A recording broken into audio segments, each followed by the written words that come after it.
Namaskar. Welcome to all.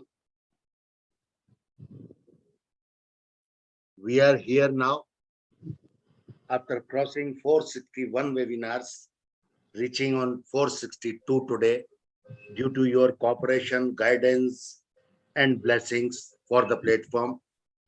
We started this journey to negate the negativity of the corona pandemic, and now we are trying to communicate our sentiments to the society that we are here for 24 into 7 into 365 days, not for one day of Ayurveda day.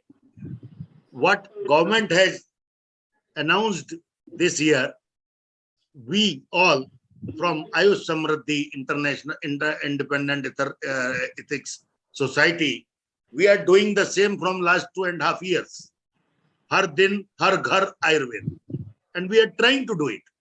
Our aim is only this, that our Ayurveda is not meant for one Ayurveda day. It is for every second of the life, because this is science of the life, not of the medicine. Aturasya vikar prasamanam is the second. Swasthasya swasthya rakshanam is the first. So, without wasting much time, I would like to request Professor Vishnu Prasad Sharma ji for his initial blessings. Okay, thank you. Namaskar to everybody. Respected Professor Madan Thangawalaji, respected Professor V.K. Agnihotri ji, respected Professor Harish Barma ji, distinguished guests, eminent speaker, ladies and gentlemen. Today we have evening webinar on mental health care, the Ayurvedic way. In this evening webinar, we have eminent speaker, Dr. Nishant Shukla, Professor, Department of Kaya Chikitsa, Shri V.M. Mehta, Ayurvedic College, Anandpur. I welcome you, sir. Next, Dr. NagabhusanamG, Principal, Santiri Ayurvedic Medical College, Palakkad. So I welcome you, sir. I welcome you, sir. Next, I want to welcome Dr. Drisya PR, Assistant Professor, Department of Samhita and Siddhanta, Ayurvedic Medical College, Coimbatore. Next, I want to welcome Dr. Naveen Gupta, Ayurveda Acharya, Bhakti Ayurveda, Master Classes of Ayurveda from London. I welcome all the eminent speakers, distinguished guests, ladies and gentlemen, to this important evening webinar on mental health care, the Ayurvedic way. Once again, I welcome all of you. Thank you. Namaskar. Over to Pavanji. Thank you. Thank you very much for your blessings, sir. Now I would like to request Madan Thangvelu, sir, as he is ready to join in next meeting. Welcome, sir. Welcome. Ji Pranam, thank you for bringing us again together on the 462nd webinar today on a very important day, World Health Day.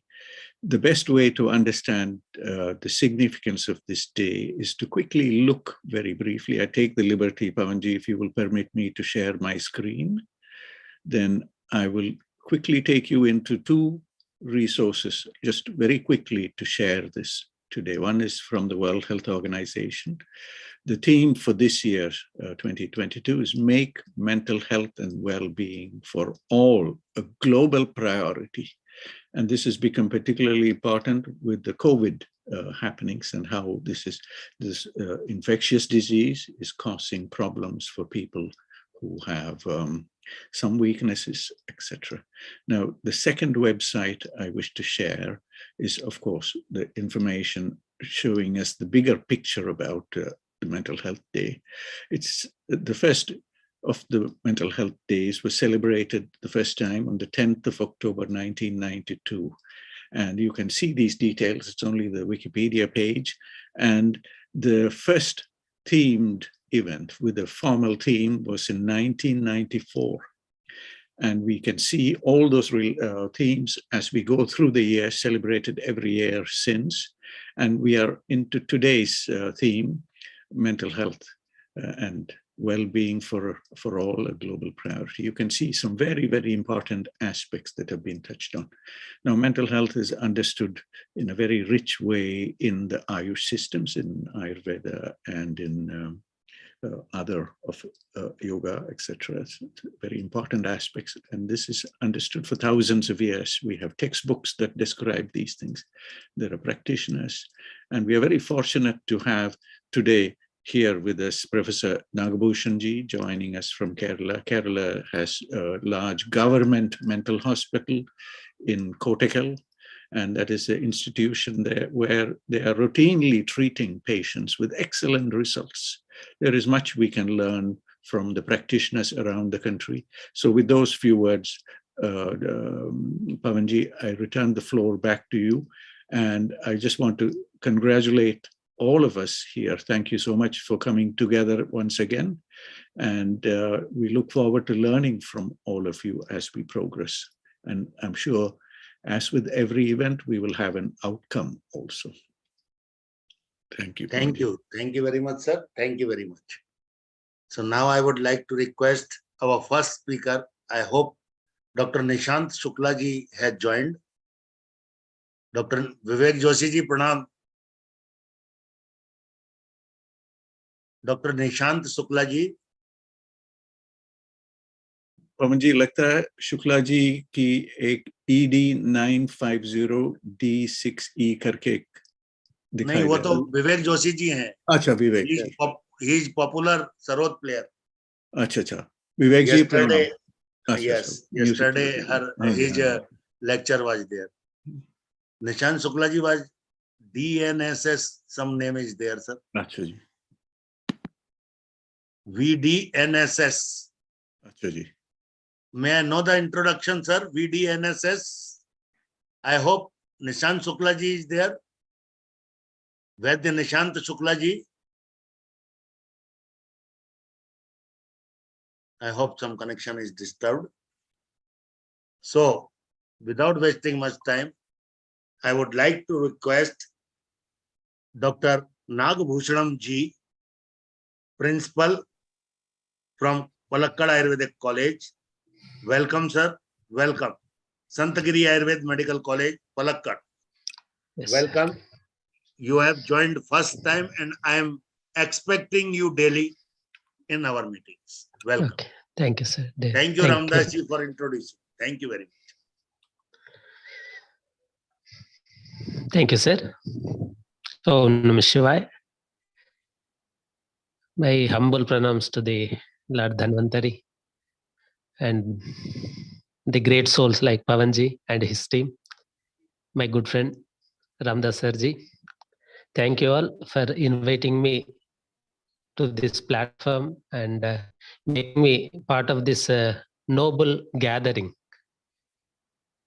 As Madan sir told, this day, it is a World Mental Health Day.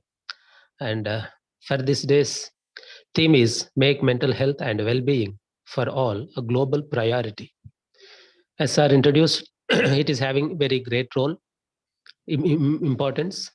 And on this day, what Ayurveda can do, we have to discuss and we have to share our thoughts. It is a great day because the mental health, without Ayurveda, sciences like Ayurveda, mental health is not possible to attain. Because it is the holistic theme, it is the holistic understanding of all the living beings. Ayurveda, like sciences, Indian sciences are having that holistic idea. So individual departmentalization is not going to give total health. That's why, like Ayurveda says, Sattvamatma Shariram cha Trayameta Tridandavat Lokastishtat Samyogat Tatra Sarvam Pratishthitam. So human being, not only human being, any living being is not just any biomedical reactions, otherwise metabolism, but there are it is the samyoga of sattva, atma, and sharira. And the interaction among all these things is the result that which makes a living being to be healthy and functional if the interactions are going to be very normal. And among these sattvamatma sharira, which are the part of this biological tripod, Atma is nirvikara, nirvikara parastvatma, sattva bhuta gunendrehi chaitanya karanam nityo drashta pashyati kriyaha. There we can see neither the health nor the ill health because it is the nirvikara. And due to the Atma, remaining two things, that is Sharira and Sattva, they are having this various functions, and whatever the functions, any derangement is taking place, then it results ill health. That's why Ayurveda says, Shariram Sattva Sangnyam Cha Vyadhinam Ashrayo Matah Tatha Sukhanam. For both Sukha as well as the Roga, Dukkha, it is the Sharira and Sattva, because these are the dynamic entities. That's why Acharya says, Sukha Sangnekam Arogyam Vikaro Dukkhamevacha. So when we say mental health, that health is, as Ayurveda described, it is the individual's ability to have this sukha. And for this sukha, yes, swastha, we know the definition of swastha given by Sushrutacharya. So all the entities, all the whatever the systems are there in a living being, they have to work normally. And as today's day is mental health, let me talk more on this manas. And when we come to understand manas, this physical body is a very sthula one, and the internal, that whatever sattva is there, whatever the functions, that is for the existence of this loka itself, it is the sattva which is the cause. Because whatever we perceive, whatever we think, whatever we do, whatever we react, all these things are depending on the sattva itself, manas itself. That's why even in Sri Ramcharitamanas it is said, Sri Guru Charana Sarojaraja Nijamana Mukura Sudari. So this manas is nothing but the mirror, as in the Dakshinamurti Stotra told, this world is nothing but the mirror, and this mirror is nothing, whatever thoughts that we are having, whatever the mental makeup that we are having, as per that mental makeup, we are perceiving external world. So if our manas, if our sattva is good, then we can perceive everything good. If our sattva is bad, then we perceive everything bad. So depending upon this, and what is the role of this sharira? Yes, sattva and sharira, both are having this coexistence, and ashrayi bhavena. Whatever the, in a long run, the physical disorder also can affect our mental faculty, and the mental disorders also can affect our physical faculties. Okay.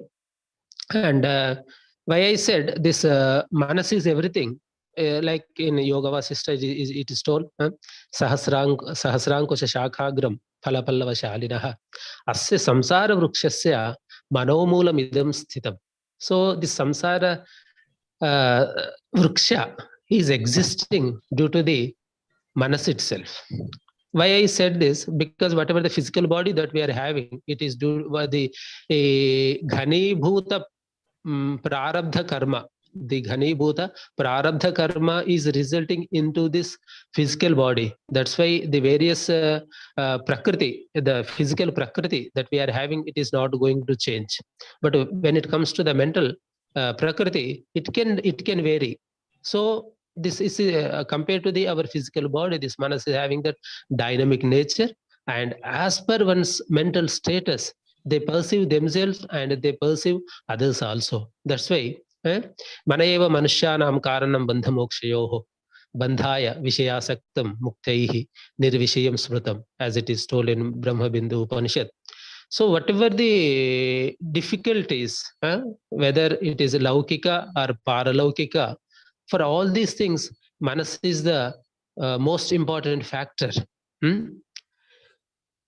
and how it is going to relate this physical body and how the diseases are happening. And it is said the sattva, in the context of sattva, it is explained, that is sattvatascheti sattvamuchyate manaha tat sharirasya tantrakam atma samyogat. It is a connecting link in between this physical body and that atma, by which it is functioning. Otherwise, the function cannot be possible. That's why in living being also, that is sattvamatma shariram trayameta tridandavat. That's why Acharya told.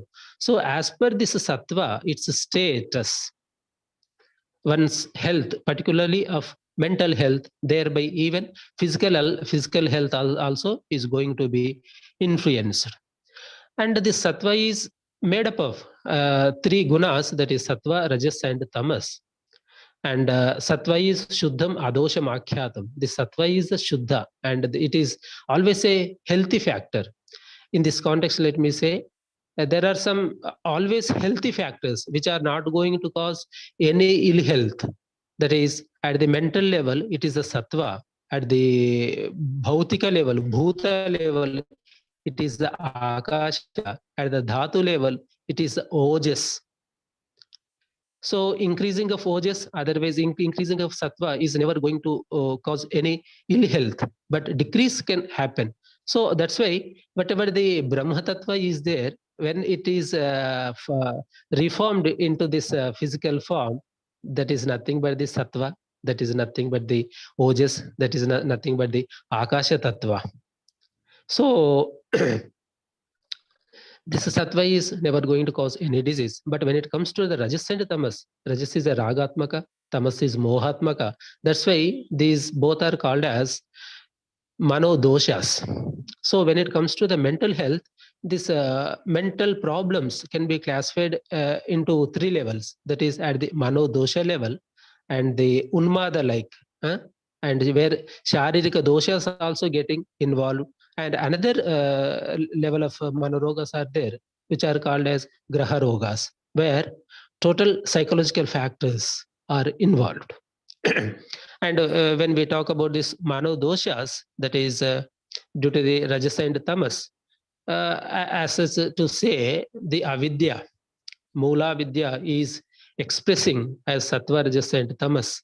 As I told you, the sattva is not going to cause any difficulty, but rajas and tamas are going to cause many difficulties, which are the cause for all the ill health conditions. That's why rajas tamasya manasau doshau tayur vikaraha kama krodha etc. Whatever the emotional disturbances are there, they are due to this rajas and tamas. And these rajas and tamas are having parasparam nahi arajasaka tamaha pravartate. They are very good friends. And this tamas is going to blind us, creates a darkness, and rajas is going to rob us. So these are the very two friends which rob the health of an individual. And next comes why this mental problems are happening in Ayurveda. Very beautiful etiological factor for this. All these mental problems are explained. That is, manasah puna ishtasya alabhat labhacha anistasya upajayate. And this sutra is having very much importance, particularly in this present context. What Acharya says, manasa punaha ishtasya alabhat labhacha anistasya upajayate. Ishtasya alabhat.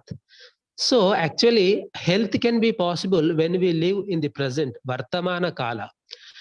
But when one's psyche is getting vitiated by this rajas and tamas, then what is happening?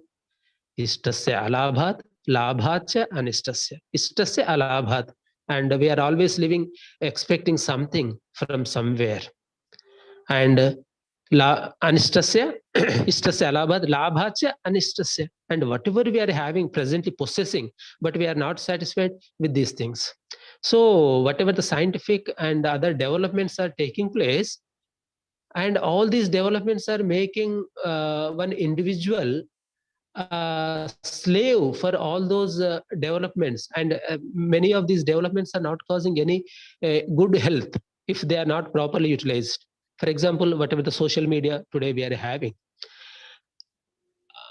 because it is always we are expecting something, we are not satisfied with what we are, and whatever the online games also there.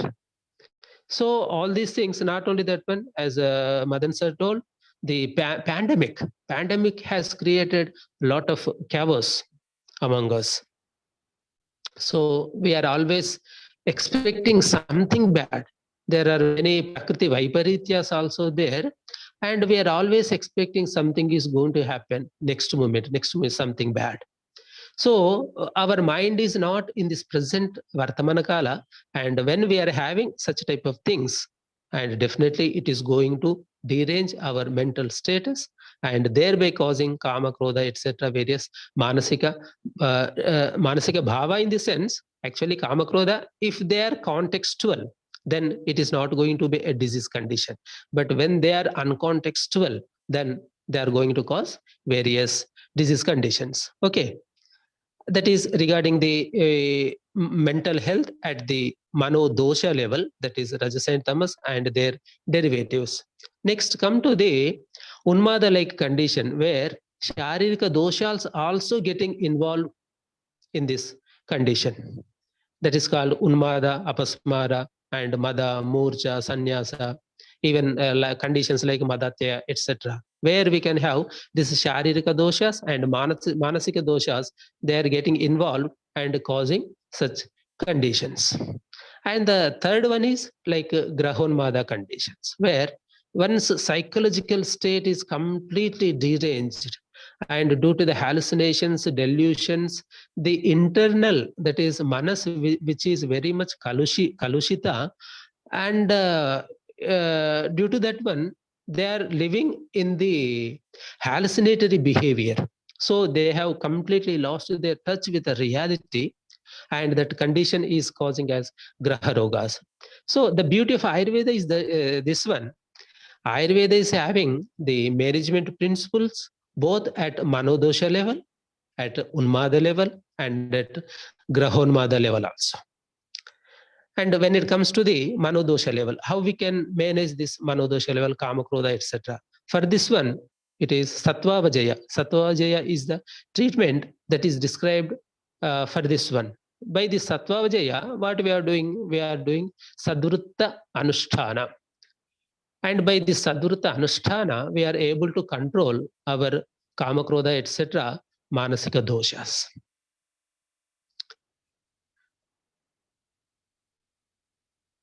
Sattva punaha ahitebhyo arthebhyo mano nigraha. And how we could able to control ourselves with this ahita arthas, and it is definitely by decreasing the influence of rajas and tamas, and thereby increasing, otherwise living with the sattvika bhava. And for this one, we have ahara, vihara, and aushadas also there, by which our mental condition can be improved.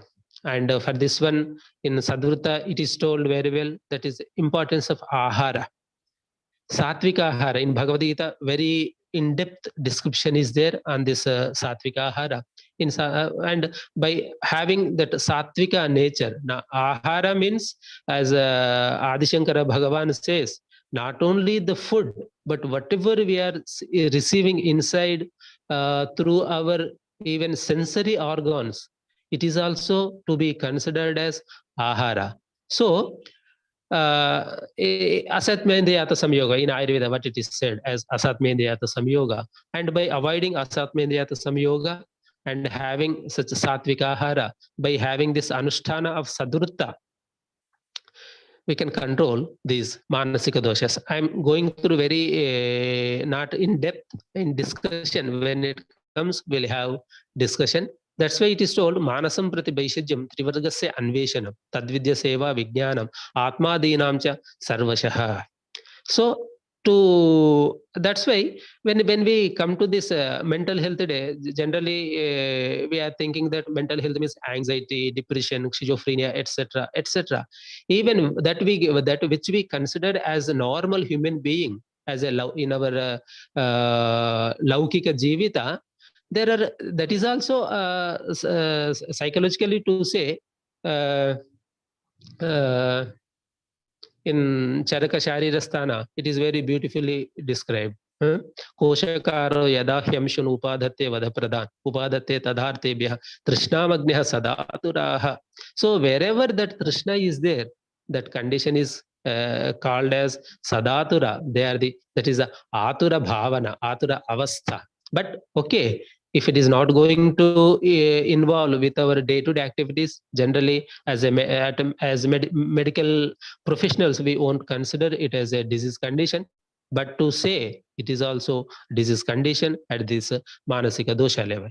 And when it comes to the unmada, like sharirika dosha involved state, there also we are having very great principles. If doshas are too much in excess, and shodhana karma is described there, and if they are after shodhana karma, shamana karmas, those principles also described there. And in our general practice, what we observed is, when one person is coming with this unmada avastha, shodhana therapy is having very good result. And even first line of treatment is nothing but the shodhana therapy. And depending upon the dosha involved, if vata is there, snehapana is unmade vata jepuram snehapana visheshavit kuryadavrta margetu. So virechana. So depending upon the condition, we have to do shodhana karma. Why we have to do this shodhana karma? By doing shodhana karma, what is happening?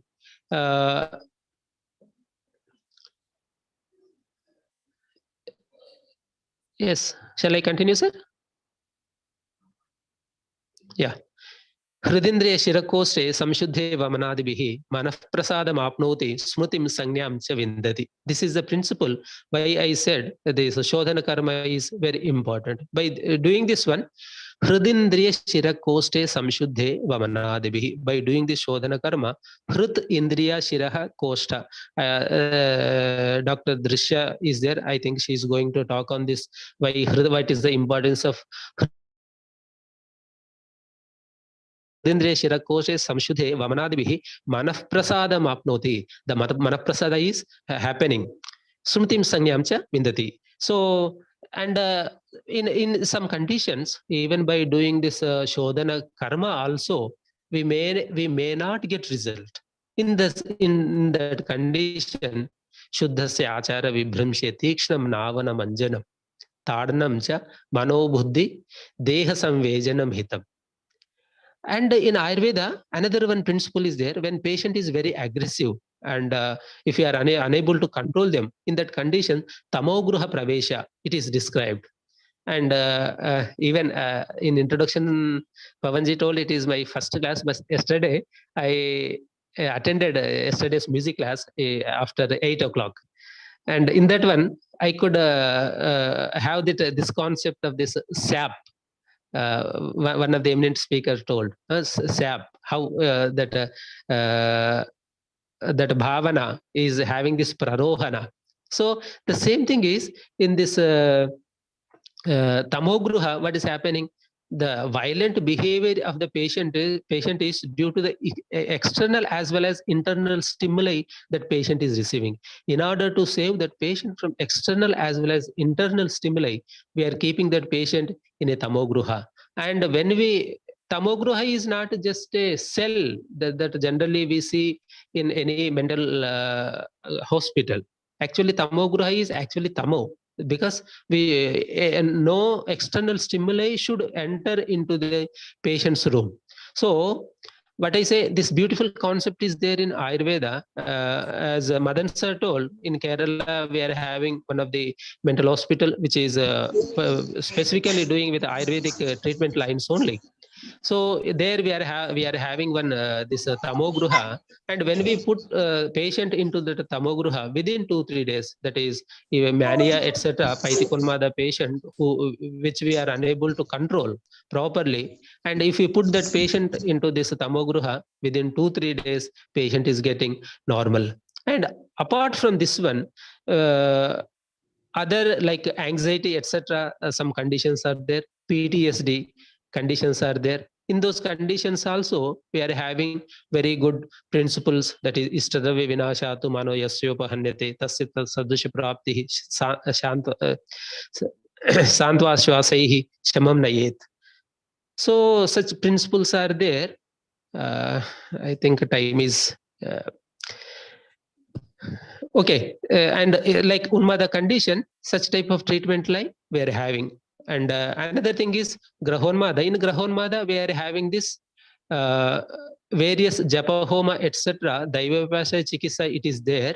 Those things are described prescribed for this Grahonmada condition. But unfortunately, let me say that as I told you, because managing this mental ill health condition, it is not possible by a single physician. It is a group of people who can manage this condition.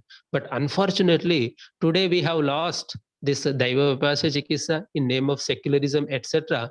We have lost it because in our curriculum, it is not there. And out of curriculum also, we can see very few people by parampara, by paramparya, who are doing this Daiva Vipasya Chikitsa. But when we encountered and interviewed such persons, they are also not having the logic, and they are not having the confidence why they are doing it.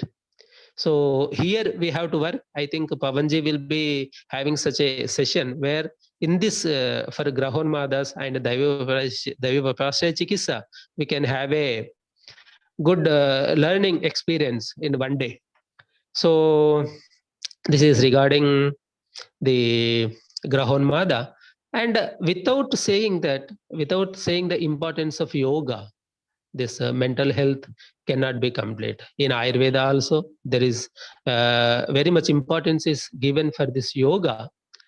And that's why in Sadvrutta, whatever we say, it is in Sadvrutta, this yoga is also part and parcel of that Sadvrutta. And with this one only, we will be able to ahitebhi arthebhi manonigraha, that can be possible with this Sadvrutta only. And before concluding, let me say one of the sutra from the Patanjala Yoga: Maitri Karuna Mudita Upekshanam Sukha Dukha Punya Punya Vishayanam Bhavanatah Chitta Prasadanam. It is very great principle, that is Maitri Karuna Mudita Upekshanam Sukha Dukha Punya Punya Vishayanam Bhavanatah Chitta Prasadana. If we want Chitta Prasadana, that is mental health, complete mental health, which type of attitude we should inculcate, we have to practice, that is described in this sutra. That is, for the persons who are suffering from sukha, our attitude should be Maitri, and the persons who are suffering from the dukkha, our attitude should be Karuna, and the persons who are suffering from punya, that is punya, it is not suffering, but who are possessing this punya nature, there we should show the mudita. And for the apunya, that is those who are committing sins, etc., for those persons, upeksha bhavana. If we could inculcate such a behavior towards others while interacting, definitely it is going to give us a chitta prasada. And with this one, we should daily, when it comes to the mental health, mental ill health, asana Surya Namaskara, that is depending upon the condition. If Kapajonmada is there, Surya Namaskara asanas can be very brisk, we can have. If Vatikonmada, Paithikonmada, otherwise Vata Pitta dominance conditions are there, we can have slow type of, that is relaxing type of asana and Surya Namaskara. Pranayama is having very good, like Nadi Shuddhi Pranayama, Anuloma Viloma Pranayama, Brahmari, etc. And when it comes to the dhyana, it is because dhyana, it is not suitable for all the mental patients, particularly those who are suffering from kaphajonmada and many of the grahonmadas. In modern terms, we can say it is depression-like features, and some of the schizophrenic patients. So it is always guided type of meditation is recommended. And before concluding my words, let me say, there is whenever we are having a psychiatric patient with us, we have to evaluate that patient for any suicide, because many times it happens that without expressing the ideas of suicide, no patient commits suicide. So what we have to do is, we have to evaluate the patient for the suicides, and the concerned persons are to be contacted, and we have to make sure that no, the patient is not going to end his life. So these are in nutshell. I tried to cover some of the things as in clinical aspect, and I think my time is over, and I thank you very much for giving this opportunity. And yes, I am available for discussion next. Okay, thank you, sir. Thank you very much. Discussion Thank you, will be. Pavan sir. Thank you all. Thank you. Thank you very much, doctor. Thank you very much. Excellent ex tempo, but in flow and very inspiring. Thank you. Thank you on the platform, and please do join every day. Sir. Thank you, sir. Thank you. Thank you very much. Definitely, sir. Definitely. Agnihotri, sir. Thank you, Namaskar, sir. Very nice presentation by our NagabhusanamG. Really, you covered all the area. I would like to say that when we talk about health, it cannot be having its full existence if the mental health is not covered. So when we are talking that we are celebrating World Mental Health Day, very naturally health itself, mental health is a part of the total health. So how the mental health be procured, it should be prevented, and if at all any disturbance takes place, ways and means are in details narrated and described by our acharyas, by our Acharya Charakji, Bhagwatji, Shushuji, and at the same time, yoga therapy is equally important.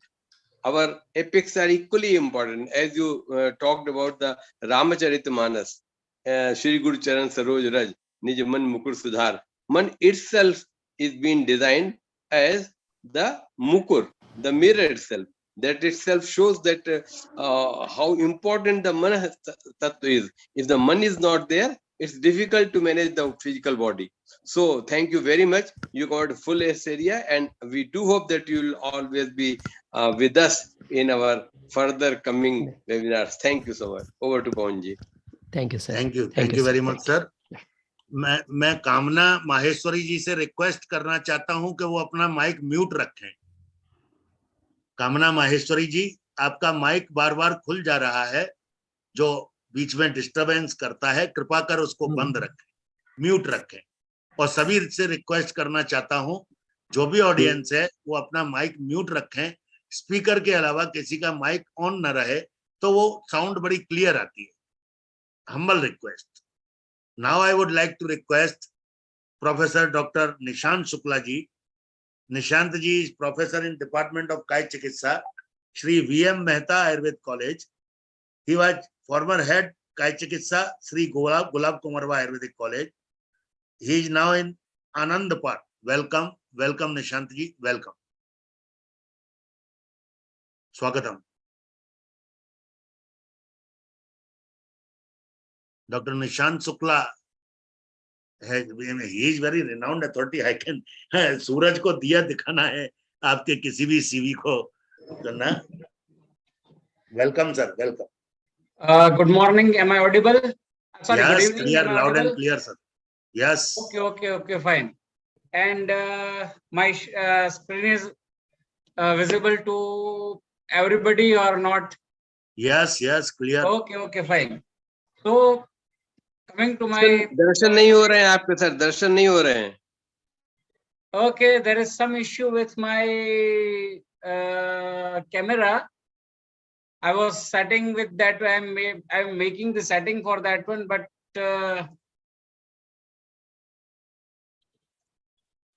it's not coming. चलिए, you please continue. सब किसी time हो जाएंगे meanwhile. Yes. Okay, fine. So, Thank you.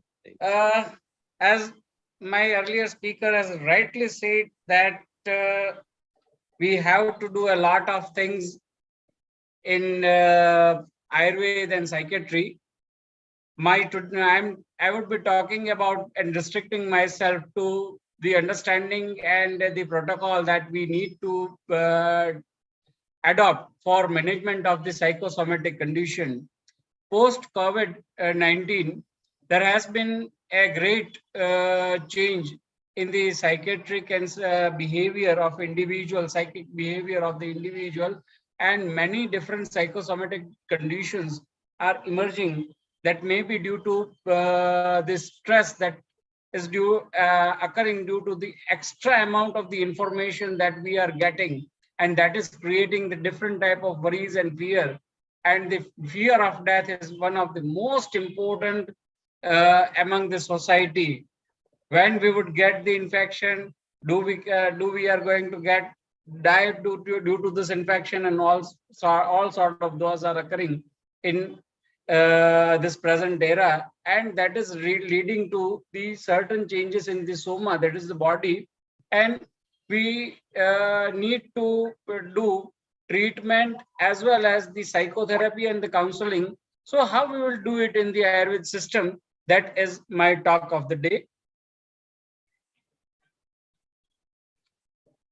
This is my brief biographical sketch. And coming on to this one important sutra from Charaka, Vigna Bhuta Yada Roga Pradur Bhuta Sarinam Tapa Upavasa Adhyayana Brahmana Brahmacharya Vrata Ayusham Tada Bhuteshu Anukrosham Praskritya Maharshaya Sametam Punya Karmanam Parsho Himavata Sube. The diseases is not the problem in the present era, but that has remained since the humankind itself, and the quest for the well-being, the general well-being, improve the longevity, decrease the death rate is the question since the ages, and that's why the sages get gathered to find out the solution. And these are some solution which has been narrated, and they are practically usable even in the today's life, that we will be highlighting and in the today's lecture. Now, coming to the definition or the concept of psychosomatic disorders. Now, what is the psychosomatic disorder? These are the psychological stresses, that the different form of the psychic entities, like this may be kama, krodha, lobha, moha, what we have described as the mental attributes or the mental doshas or manas rogas, they actually affect the body, adversely affect the body or the psychological functions, somatic functions, and leading to the point of the distress. And when this point of the distress crosses, there are the different types of the disorders depending on the individual's constitution, nature of the stress, nature of the work, etc. And one gets the different form of the disorders. These are typically the conditions. These are the difficulty conditions or dysfunction or structural damage in the body organs through inappropriate activation of the involuntary nervous system and the glands of the internal secretion. So there are the structural damages. We have studied that the doshas, the manas doshas affects the sharir doshas. Shariranam sharirena manasanam manasena shariranam manasena manasanam sharirenam.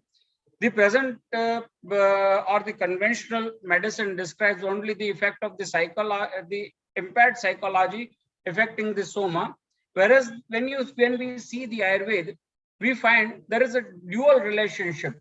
The bodily disorders may affect the psychology, and the psychological stress or the inappropriate conditioning of the psyche affects the bodily functions and leads to the changes, the structural changes or the dysfunction in the body organs that leads to the specific mental condition. So when we want to treat those medical conditions, we need to have a comprehensive approach of management of these disorders. And this includes the medicine for correcting the dysfunction one, and secondly, the medicines for correcting the mental attributes with the medicine, psychotherapy, and more. Now, when we see what are the description in the ancient Ayurvedic classics, so how to understand this relationship? Now, I have just accumulated these four. There are many more references available in the ancient classics that describes that there is a close relationship and they affect each other. The psyche and soma affects each other. The first one is Shariram api sattvam anuvidiyate sattvam cha shariram. That is the impairment in the Vayu affects the Rajasa. And similarly, the deranged Rajasa in the body changes the Vata, and this leads to the condition. Now, one such condition which may be recalled at this to understand this particular phenomena, Vayu is responsible for the changes in the moment. And the paralysis of insane or the hysterical disorders, there we find this relationship very clearly. So this gives the fundamental description of the how the bodily disorders, the bodily doshas, that is the Vata, Pitta, and Kapha, affects the Raja and Tama, and vice versa. So this is the first reference, and we need to look into this reference as a fundamental for understanding the psychosomatic relationship one, understanding the pathology, the pathogenesis involved in the disease process of the psychosomatic disorder, and lastly, to counteract and manage this condition, how we can arrest the onset of the disease to make the people healthy and maintain the equilibrium of the mental and the physical doshas one, and secondly, how we can correct the mental attributes and improve the general well-being of the individual.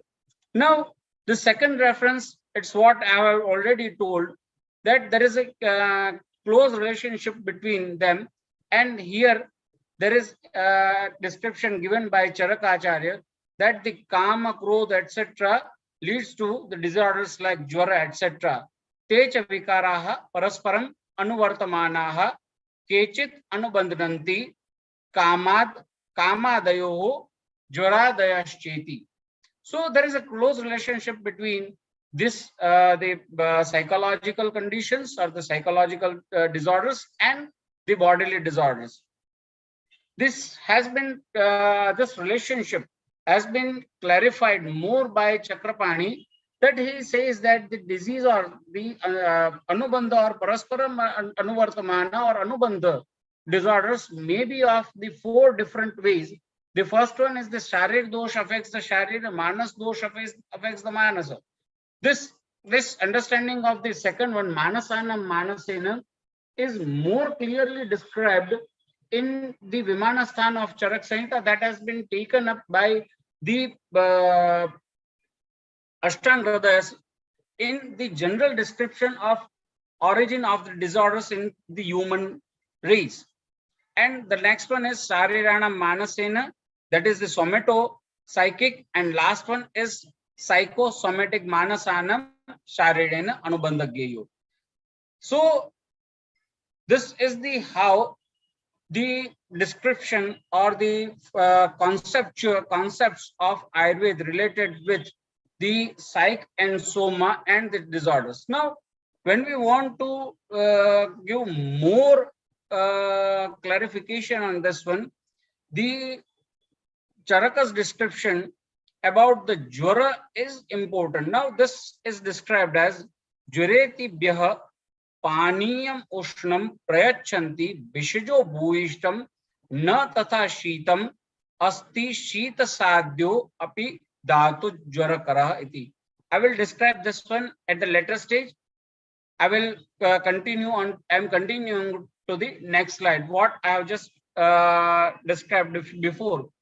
This is the general concept of how the diseases has emerged. This is from the Charak Samhita Vimansthana, the 4th chapter, that how the diseases in the Sattva Yuga, the person was physically and mentally well, living for 400 years and performing their duties very effectively and without any problem. Their physical well-being was very good. Their mental well-being was even very good. But there is accumulation that starts the accumulation, that starts some lethargy and accumulating the things. This first psychological derangement started in the Treta Yuga. Now, when the person started accumulating something, the lethargy started, and this has leads to the accumulating more and more things, and this started the phenomena of acquaintizing more and more material, to have that more and more material, greed for and the craving for more and more material. And this changed psychic conditioning of the patient to, for greed leads to the anger, lobha, krodha, moha, etc. And this, when it comes to the Kali Yuga, there are the different types of the diseases that emerge in form of the psychic disorders, somatic disorders, or psychosomatic disorders.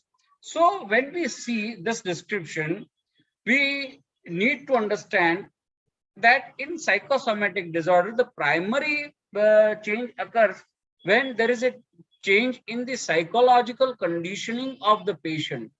This deranged psychology affects the neurology and the immunology, and this collectively disturbs the human protective phenomena or the host defense mechanism or the nutritive principle. This may also be linked with the genesis of the oxidative stress one. The second one, this oxidative stress leads to the deranged condition of the tissues that we describe as the dosha viparit avastha or the kavaigunya. And when the person is exposed to the specific cause, that may be related to diet, that may be related to the therapeutic procedures, an improper therapeutic procedure, or not following the rules of Dincharya and Rutucharya, or not observing the Navegan Dharet, and that leads to the changes in the psychology and somatic function, the neurological function or nerve functions are disturbed. This ultimately leads to the changes in the body, and that to a reversible change, and that leads to the chronic changes in the organs or the organ system, its function, or the structural changes that leads to the disease. So in this way, we can understand that this is the origin of the disease. Now, here I have just taken up the shlokas, what I have just narrated.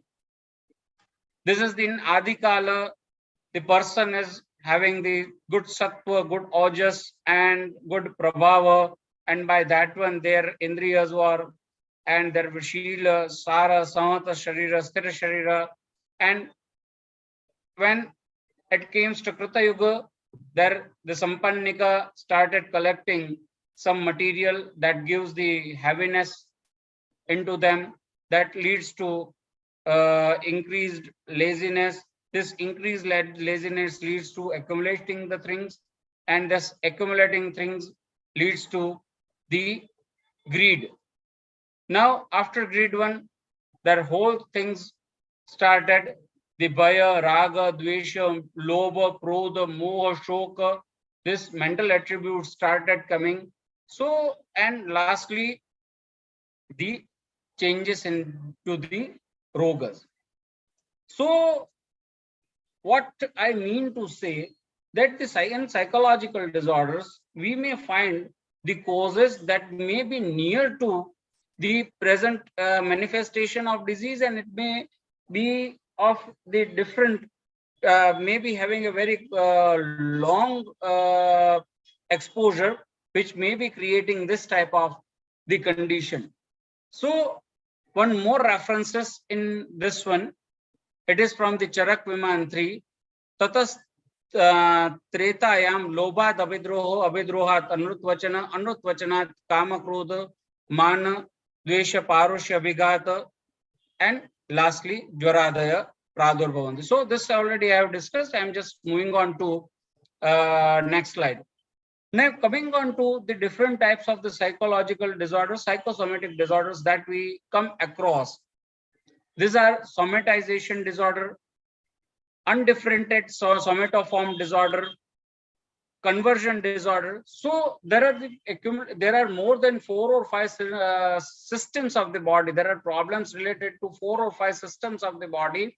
These symptoms are related to those different conditions of the body, but we may not be able to find out the specific cause or the specific deformity lying in that one. The pathology, the specific pathological change may not be clearly visible in those cases. These are the due to the changes in the neurological behavior. The psychological behavior is leading to changes in the neurological and immunological behavior of the body, and ultimately leading to this condition of somatization or undifferentiated somatoform disorder. Then coming on to the pain disorder. This is the one of the most typical area we need to address. In pain-related disorder, the common pain-related disorders are arthritis, rheumatism, abdominal pain, etc. And in those disorders, the nocebo effect, that is opposite to the placebo effect, that acts more. What happens in the nocebo effect? The person feels that there is a problem related to my body, and that is leading to the unwanted stimuli to the nervous system, specifically the pain receptors, and that condition leads to the different type of the pain symptoms or the painful disorders. This may be joint disorder, this may be abdominal related disorder, etc. Then the hyperchondrosis, body dysmorphic disorder, somatoform disorder, not otherwise specified. These are the different psychosomatic disorders and their subtypes. This I have just listed out the areas where we can find the different type of the psychosomatic disorders. If we see the text of 1950s, we would find some 5 or 6 disorders that have the relationship between the psyche and the soma. But nowadays, we are having more than 100 of the diseases which may be due to this relationship, the disturbed psyche and the soma, starting with the head region, the migraine, tension, headache, seizure, paralysis, amnesia. This are related with the brain. Then comes to the heart, the high blood pressure, arrhythmia, angina, chest pain. This may be due to the psychological condition and the involvement of the heart. When it comes to the bronchial area, that may be the bronchial spasm that typically leads to the dyspnea or the asthma. This is typically manifested by the exposure of the psychological stress. In skin, there are acne, eczema, and the psoriasis, which we are very much, we find very difficult in treating the psoriasis, as there is involvement of the psychology. If the psychological factors are corrected, the positive well-being is developed by the patient, then we find the great improvement in psoriasis. Even this can be prevented from reoccurrence. In my practice, I have seen, and I have seen also my grandfather treating these cases very effectively. The disease is considered as the asadhya pratyakheya, where this is asadhya, and the person needs to observe the do's and don'ts regularly. and medication regularly. But those patients which are observing this psychological well-being by meditation or by other means, they do not have the relapse of psoriasis once treated successfully. The next one in the list is this menorrhea, the hyperpresbyria, weight loss, weight gain, that decrease or increased appetite.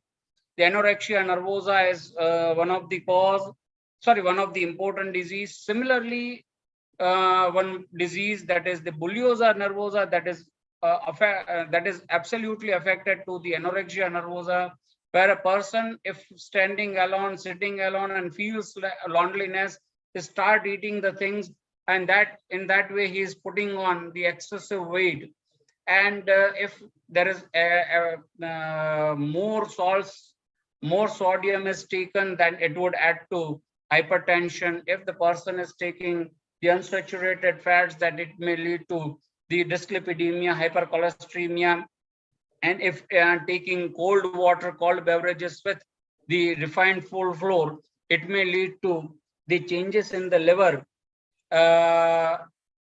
So this type of the changes may be observed in this list. Then coming on to the alimentary tract, irritable bowel syndrome, acid peptic disease, ulcerative colitis, ulcers, etc. And coming to the muscles, this fibromyalgia. So these are the few important disorders that we commonly observe in the psychosomatic relationship. Now, how to manage this one? This requires a multi-level management. This requires a threefold management. A comprehensive management needs to be planned on the basis of the individuality. We need to understand this basic difference between the contemporary medical system and the Ayurvedic system. We need to correct the sattva with the help of the Sattvavajay as well as the Devi Vyapashya Chikitsa.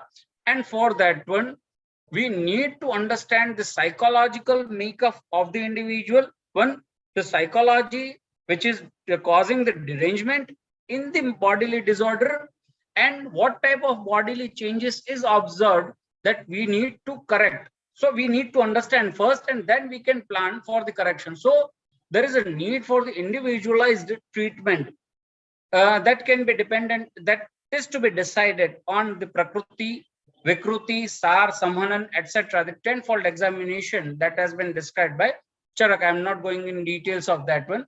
So the first one is the Devi Vyapashya Chikitsa. My earlier speaker has spoke about Devi Vyapashya Chikitsa and Sattvavajay in details. So I am not taking too much time in this one, but they are needed to counteract the psychological derangement that and the effect of those deranged psychology on the body functions or the three doshas, the Vayu, Pitta and Kapha. So if they are checked, then there would be the change, positive change in the immunology, positive change in the neurology, positive change in the hormone structure, hormone balance, the abundance of the pleasant hormone that will add up to more healing power of what the Yukti Vyapashya Chikitsa that we administer, the plant or the rational phytochemical agents that we administer to the body. This may be the medicinal treatment, that may be the Panchakarma treatment, that may be the surgery treatment. So whatever may be, that to be included with these two treatment modalities. This is the description of Devi Vyapashya, Yukti Vyapashya and Sattvavajay. What is Devi Vyapashya? Mantra, Aushadha, Mani, Mangala, Bali, Upahara, Homa, Niyama, Prayashchitta, Upavasa, Stavana. So in cases of fever, the chanting of Vishnu Sahasranam has been narrated in Charak Samhita. While treating the cases of COVID-19, I was prescribing the patients. I got somewhere around 70 to 80 patients Some of them were mild, some of them were moderate to severely ill. Many of them were mild to moderately ill. And in those cases, I have advised them to chant the mantra if possible. And if they are not able to chant the mantra or read the mantra, then I have advised them to listen to the music that is played in the YouTube, the mantras, their hymns that are sung by the different singers. And the popular one is as Subbalakshmi. And I was telling the patients to hear that one at least 3 to 4 times a day for the psychological well-being, to reduce the stress. And I have observed that the ailment, the period of ailment was not reduced, but the problem that was disturbing them, the disturbance and the morbidity has been kept under control with the listening to this music. That the Yukti Vyapashay Punaha Ahar Aushad Dravinam Yojana, that is a planning, a proper planning of the treatment. And lastly, the Sattva Punaha Ahitebhyo Arthebhyo Mano Nigraha. Already we know this one, so I'm just keeping this one. I'm moving to the next slide. Now, we have seen that the different presentation of the psychosomatic disorders, so we cannot give the same medicine. So what we should keep in mind while giving or prescribing the medicine, when we want to use the Sattva Vajaya, when we want to use Yukti Vyapasha, what Yukti we should keep in mind? Now, first one, we should regulate the functions of the Vayu, because the Vayu is the Yantra Tantra Dara, and moreover, it is Niyanta Pranita Cha Manasa. So the activity of activity of the body and activity of the psyche, both are controlled by the Vayu. So we need to understand the involvement of Vayu, how the Vayu is involved, and according to that one, we need to go with management of the 5 Vayus, that is Udanam, Yojet, Urdhvam, Apanam, Manulome, Tridha Vyanam, and like this one, we need to use the proper medicine just to counteract this specific Vayu involved and the changes in the Vayu, the Vikalpa Samprapti. So we need to control that specific gunas to regulate the Vayu. So which gunas is involved in the disease process? So we will look into this one. For example, in paralysis of insane, this Tamba guna of Vayu is involved.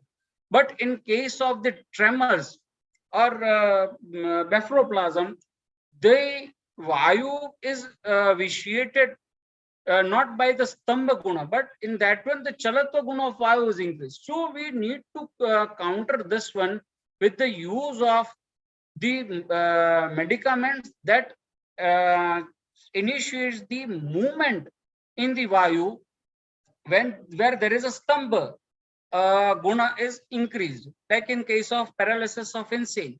But in case of the blepharospasm or tics, there we need to use a material which pacifies the Vayu more, and that reduces the chalatva of the Vayu. So we need to use the medicine according to that one. Now, second one we need to go is to see the which particular srotas, which particular avya or which particular dhatu is involved. Now, if the dhatu or the avya or the area is related to the specific type of vata, we must control that specific type of vata or the specific type of the doshas, whether it is kapha or pitta. If there is gastric ulcer, then we need to correct the kapha first and then the Vayu. If it is the duodenal ulcer, the places of the Agni, the places of the Pitta, so we must regulate the functions of the Pitta whilst controlling the psychology and whilst controlling the Vata. So we need to understand which particular srotasa, which particular dosha, which particular srotasa and which particular system of the body is involved and plan the treatment accordingly. That is the sthanam jayati purvam tu sthanas tasya avirodatah. Now, wherever is possible, try to eliminate the cause and effect relationship. Wherever the nidana can be elevated, these are need to be stopped.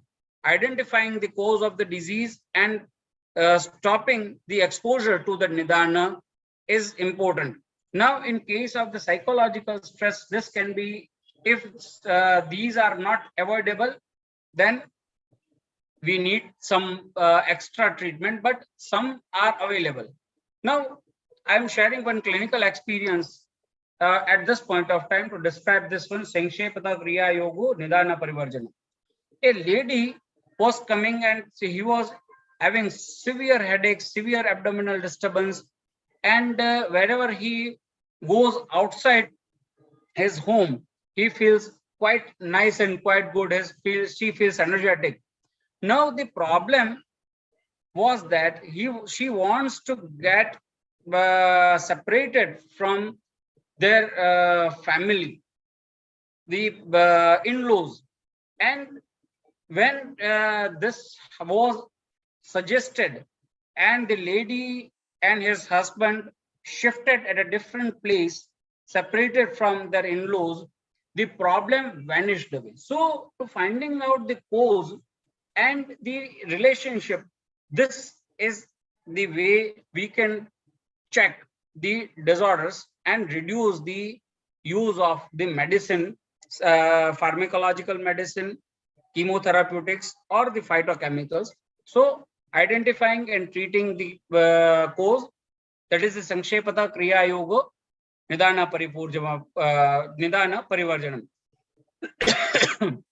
Jorak Kala Smriti Chasya Ari Bhave Vishay Hare. This is importance with the psych management of the psych, reducing and creating the positive well-being, and to reduce the thought will reduce the problem, that will reduce the or delay the paroxysm. And lastly, the use of the rasayana. This may be the sharir rasayana or the use of the medya rasayana. Medya rasayana can be used in any illnesses for the treatment which is occurring due to the psychic cause. And lastly, some important quotes. Mantra dayohi deva vipashre vyadhi haraha. Mantras can be used for the vyadhi har effects. Balle upahara preeta deva prabhavad vyadhin anti. Then the manas dosha, that is the use of the anta parimarjana, shapa abhichara, bhuta abhishanga, requires the deva vipashray management.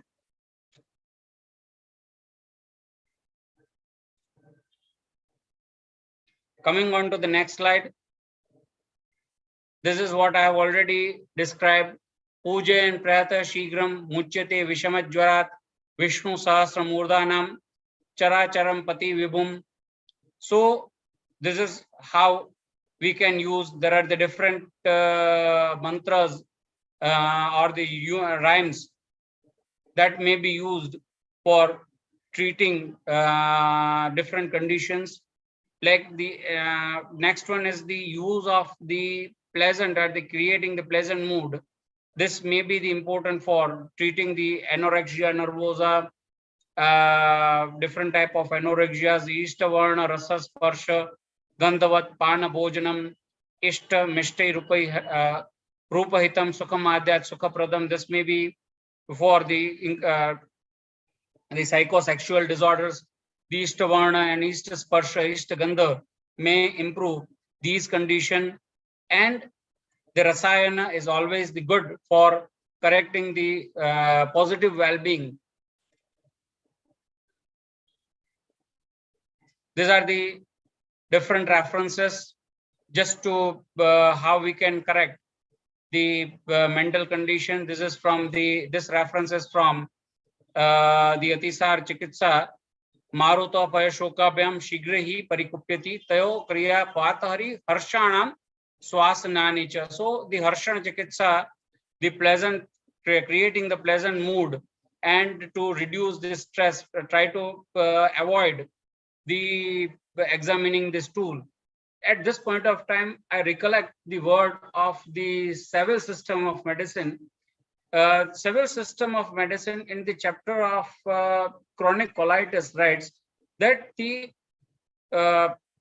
atmosphere at home or work needs correction first, and secondly, the patient should be discouraged from examining his stool.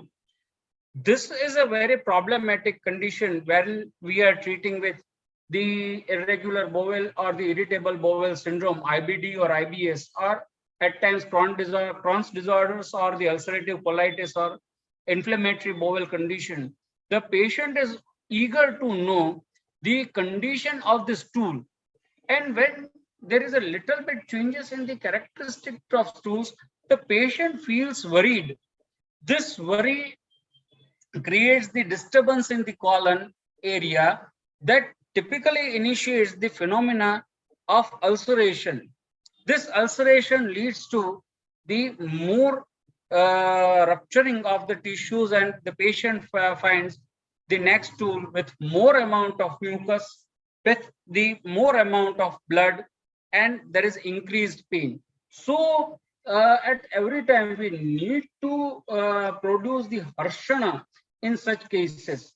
Manobhigate tu manonukulaha vacho samaswasan harshananicha.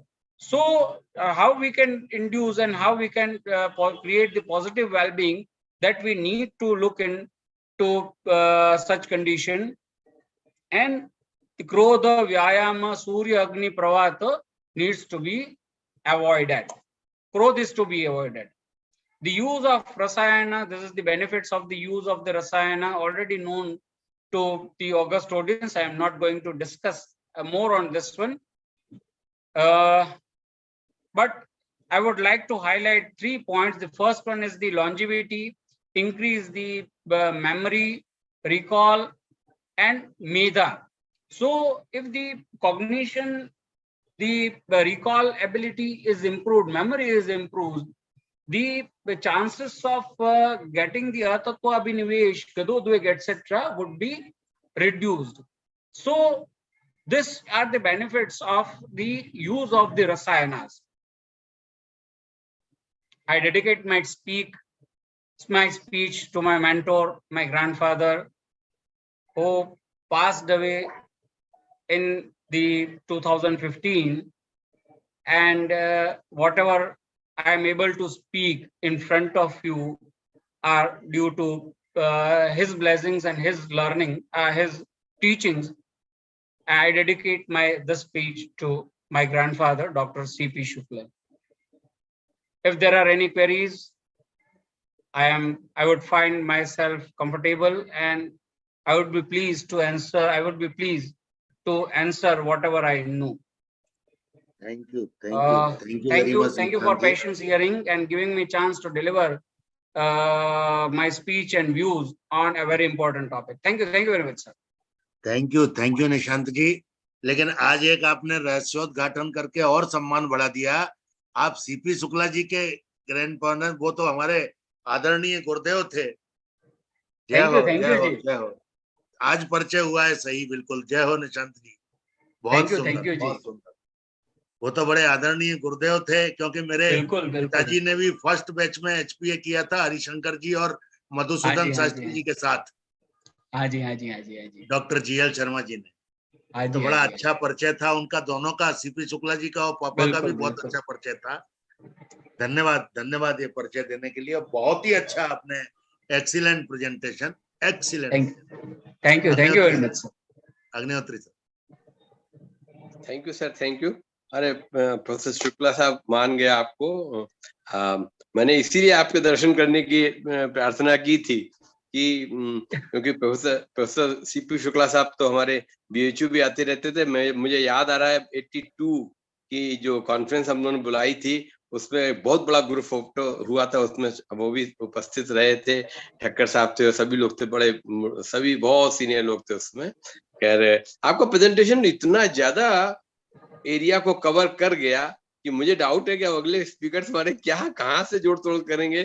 Complete कर दिया आपने, विशेष रूप से जो निदान पक्ष है, इसकी संप्राप्ति पक्ष है, और कुल मिला के कैसे मैनेज किया जाए, क्योंकि आयुर्वेद ही हम समझते हैं चिकित्सा पद्धतियों का ये सबसे ऊंचा और मूर्धन्य ग्रंथ है, जहां से मनोविकारों के बारे में चर्चा करते हैं। या तो अध्यात्म करते हैं तो वहां तो हमारा श्रीमद् भगवत गीता और रामायण आ जाएगी, और बाद बाकी में अथर्ववेद का उपांग हमारा जो आयुर्वेद है, यही मनस चिकित्सा के बारे में, मनोनिरूपण के बारे में चर्चा करता है। बहुत ही विलक्षण रहा आपका, अद्भुत रहा, और अंत में आपने गुरुदेव के दर्शन करा के, बजाय अपने, ये आपकी महानता ही कहेंगे, अपने दर्शन करा के गुरुदेव को जो दर्शन कराए अपने ग्रैंडफादर साहब के, हम लोग धन्य हुए। जैसा कि भवन शर्मा जी ने भी कहा, और हम लोग आयुर्वेद की कड़ियों से जुड़े हुए हैं, तो हमारे जितने भी मनीषी हुए हैं उन सबका नाम ले लेके उनकी जूठन खा खा के हम लोग बोल पाते हैं। जैसा कि आपने भी कहा कि आप जो कुछ बोल पाए उनके मुख से निकला हमने लिया, इसलिए हमने उसको जूठन शब्द प्रयोग किया है। हम लोग ऐसी एक कहावत है कि बड़ों के मुख से निकल के हमने प्राप्त कर लिया, तो हमको भी आने लगा। बहुत बहुत आपका धन्यवाद। ईश्वर आपके एक ज्ञान को इसी रूप में बनाए रखे और हम सब लोग लाभान्वित, बारंबार लाभान्वित होते रहे। बहुत बहुत धन्यवाद आपका। नमस्कार। ठीक है। Thank you very much, sir. Now I would like to request Dr. Drisya PR, Assistant Professor, Department of Sanhita and Siddhant, Ayurved Medical College, Coimbatore. Welcome, Dr. Drisya. Welcome. Namaste, Dr. sir. Drisya. Yes, welcome. Sir, shall I share my screen? Yes, 110%. Please share your video also. 1 second, sir. 1 second.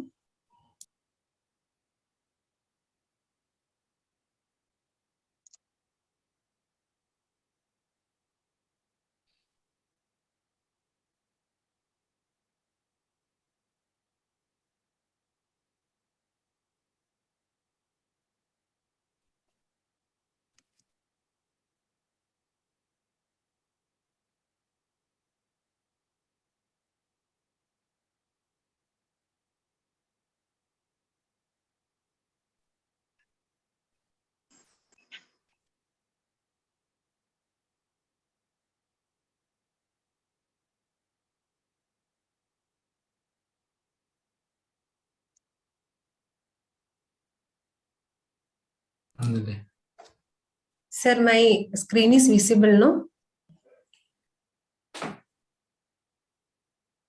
Hello, Yes, sir. yes, clearly, Yes, sir. clearly. Yes. Sir, Your some voice is network also issue loud is and- there. So if I start sharing my video, I can't share my slides. So I'm turning off the video. No problem, no problem. Namaste how to it all. will- Yes, yes.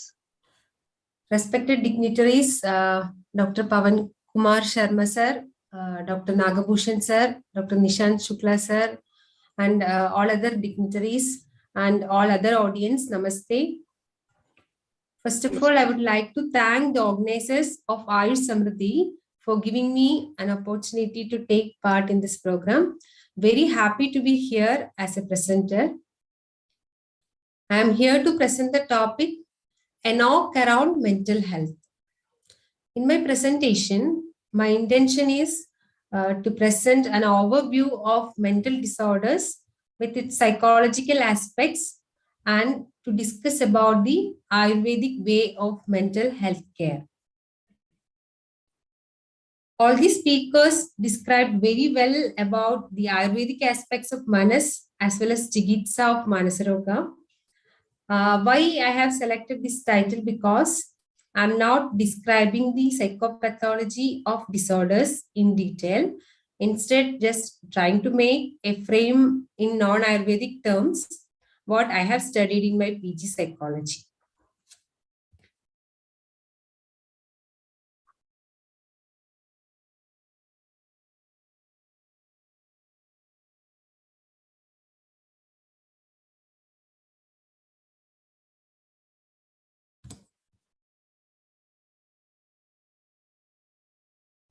So these are my contents. Mind is a set of faculties responsible for all mental phenomena. Faculties are the thought, imagination, memory, will, and sensation. And they are responsible for various mental phenomena like perception, pain, experience, belief, desire, intention, and emotion. Then coming to mental health is the emotional, social, and psychological well-being, and it affects how we think, feel, and act. Mental wellness. Positive mental health allows people to realize their full potential, cope with the stresses of life, work productively, and make meaningful contributions to their communities. Coming to the Ayurvedic view, manas. Manyade buddhyade anena idi manas. So this is Nirukti from Shabdakalpa Dhruma. And the synonyms of manas are sattva, cheda, hridayam, chittam, and swantam. Charakacharya have beautifully explained manas as the entity by which contemplation and understanding are made possible. Here, chitta, chedas, and chedana refers to the origin of perception. Hrit and hridaya refers to sensory attraction and sensory control. Concept of life and health in relation to manas. We all know that Sharirendriya Sattvatma Samyogho Dari Jividam. That is, Ayu is the combination of Sharira, Indriya, Sattva, and Atma. Sukhayu, Dukkayu, Hidayu, and Ahidayu are the 4 types of Ayu described by our Acharyas. Here, Sukhayu and Dukkayu are physical well or physical ill-being. Hidayu and Ahitayu refers to the psychosocial and psycho-spiritual relationship. Then coming to the relationship between body and mind, psychological sufferings expressed through somatic problems. So all the psychological sufferings are expressed through somatic problems. People with difficulty in recognizing and expressing emotions are often seen in the form of physical illness. So some symptoms are loss of sleep, increased or decreased appetite, loss of libido, pain in the body, fatigue, anger issues, and eating disorders. Some physical diseases such as psoriasis, eczema, autoimmune diseases, blood pressure, etc. are thought to be prone to worsen by mental factors such as anxiety and stress. At the same time, hypochondriasis, conversion disorder, somatization disorder, etc. are believed to be rooted on mental problems. Certain chronic conditions and life-threatening conditions such as cancers, renal diseases, etc. also affect mind retrospectively in the form of anxiety, depression, worthlessness, feeling of rejection, etc. Mind can also exert a positive or negative impact on the effect of treatment on body also. So placebo effect is an example. Ayurveda believes individual as a whole, encompassing body and mind together, and treatment is also aimed for both. So coming to the relation between manas and ojas, from Ojokshaya Lakshana, it is evident that there is relation between manas and ojas. Ojaha kshiyeda koba kshuddhyanak shoga sramadibhi. Because of koba and shoga also, Ojokshaya can happen. And Ojokshaya Lakshana is dushchayo durmana ruksho. That is, durmanas is one of the Lakshana of Ojokshaya. So that is an evidence of the close relationship between the manas and ojas. If manas is affected, ojas will also get affected. If ojas is affected, manas will also get affected. Then coming to the mental disorders in psychological aspects. So I'm classifying these as 3 main categories, like disorders in children, youth, elderly, and other disorders. So these are the mental disorders, common mental disorders in children. First one is anxiety, that is separation anxiety disorder, and generalized anxiety disorder and social anxiety disorder. Some social phobias or fears also coming under anxiety. Then next is depression, then oppositional defiant disorder, conduct disorder, attention deficit hyperactivity disorder, Tourette syndrome, obsessive-compulsive disorder, post-traumatic stress disorder, autism spectrum disorder, feeding and eating disorders of infancy and childhood, avoidant restrictive food intake disorder, and learning disabilities. First one is anxiety. Already I told about separation anxiety. When a child is separated from its parents, so she or he will be anxious, that is separation anxiety. Then some situational fears also coming under this, that is fear of dogs, insects, and some phobias, that is fear of going to hospital, etc. Then next is social anxiety, being afraid of schools and other places, other crowds. Third one is general anxiety, that is about future and bad things happening. One example is in future, that is if I am not doing homework, punishment will be there at school. That is one example for general anxiety happening in children.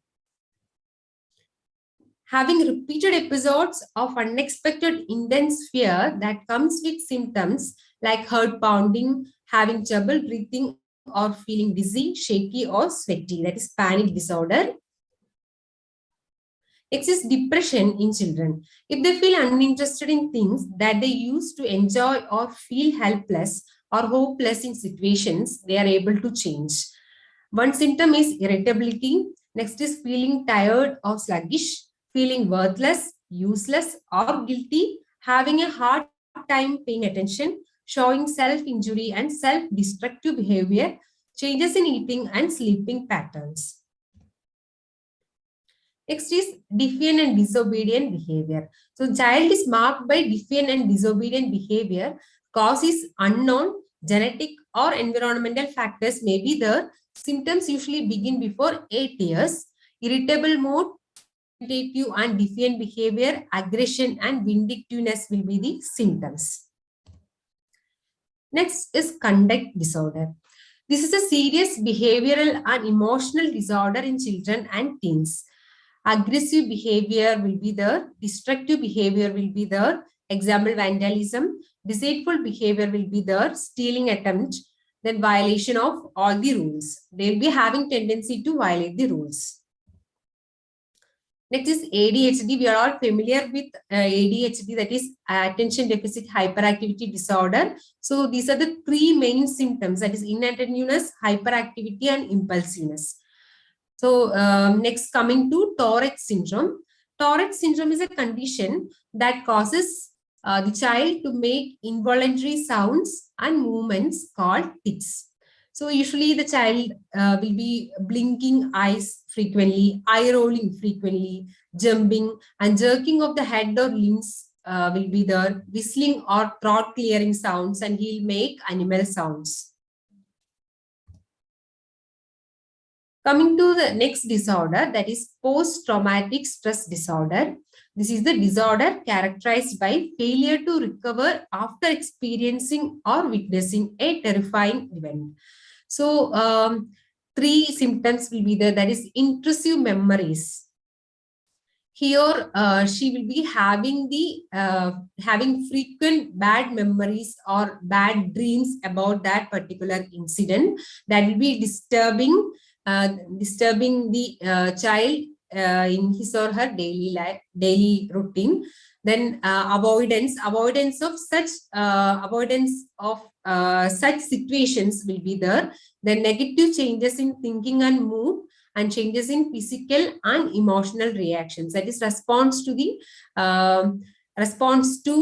the stimuli will not be normal. Next is autism spectrum disorder. That is developmental disability caused by differences in the brain. That is a genetic condition, neurological developmental disorder it is, and symptoms appear in the first 2 years of life. Next is obsessive-compulsive disorder or OCD. Everyone will be familiar with this term OCD. That is unreasonable thoughts or obsessions will be there that led to repetitive behaviors or compulsions. and the urge to repeat over and over. That is, usually we will be washing our, during this pandemic time, we'll be washing our hands with soap frequently. So after pandemic also, that may be a habit. So that is coming under OCD. Feeding and eating disorders are another type of mental disorders. That is, first one is binge eating disorder, that is BED, consuming a large amount of food accompanied by feeling loss of control. Second one is bulimia nervosa, BN, compensatory behaviors like vomiting, laxative or excessive exercises will be there. So after eating so much quantity of food, the individual will be trying to compensate. He will be doing compensatory behaviors like vomiting and using laxatives and excessive exercises. Next one is anorexia nervosa, that is restricted intake of food or not interested to take food. So they will be consuming very less amount of food. Next one is avoidant or restrictive food intake disorder. Usually these children will be picky eaters, that is limited variety of food only they will eat. Next is learning disabilities in children. These are the common learning disabilities. Dyslexia, that is difficulty in reading. Dyscalculia is difficulty in doing arithmetic problems. Then difficulty in writing is dysgraphia. Auditory processing disorder, language processing disorder, non-verbal learning disabilities, visual, perceptual or visual motor deficit. Next, coming to the common mental disorders in youth. These are the list of mental disorders. First one is risk-taking behavior. So violence, the tendency of violence will be there in that youth, and risky uses of social media will be there. Risky sexual behaviors will be there. Tobacco use disorder and alcoholism will be there. Driving dangerously, and they are taking risks. And involvement of cognitive, emotional, and hormonal factors will be there in this risk-taking behavior. Because if they are under risk, some adrenaline release will be there. After adrenaline release, dopamine rush will be there. So that will be giving them pleasure. That is why these type of risk-taking behaviors in youth. Next is suicide and self-harm. So because of depression, social isolation, chronic diseases or disability, addictions or some identity problems also, there will be suicidal tendency or self-harm tendency. Next is substance abuse and addictions. Drugs, that may be because of drugs, alcohol, tobacco, and most relevant in the present scenario is mobile phone addiction too. Next is mood disorders. Mainly two types of mood disorders. First one is mania, that is excitement, overexcitement. Depression is dejection. So in unipolar disorder, only depressive episode will be there, but in bipolar disorder, both manic and depressive episodes will be there. And another two issues are identity problems and scholastic issues, that is over pressure or over academic pressure to the youth. Next is psychosis. Psychosis means there will be total disconnection from the reality. Example is schizophrenia. This health condition, that may be because of any health condition, medication or drug use. Hallucinations and delusions will be there along with disturbed thoughts and confusion. So that is psychosis. Neurosis. Neurosis is non-psychotic mental illness, functional mental disorder without organic reason. It triggers the feelings of distress and anxiety characteristics, but it will be having a firm grip with the reality, not like psychosis. In psychosis, there is no connection with reality, but in neurosis, there will be a firm grip with the reality due to insoluble contradiction in the attitude of the person to the reality. And it will be caused by emotional stress, hysterical stress, drug interaction, having disturbances in emotional, occupational, and social life. The other disorders are schizophrenia, Then postpartum depression. Postpartum depression is one of the major causes of suicide now, and loneliness, feeling alone. There is generalized anxiety disorder is the next, unipolar and bipolar disorders.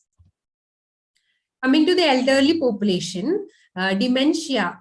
Dementia is the one of the common mental disorder. Irritability, memory loss, mood changes, depression, and anxiety.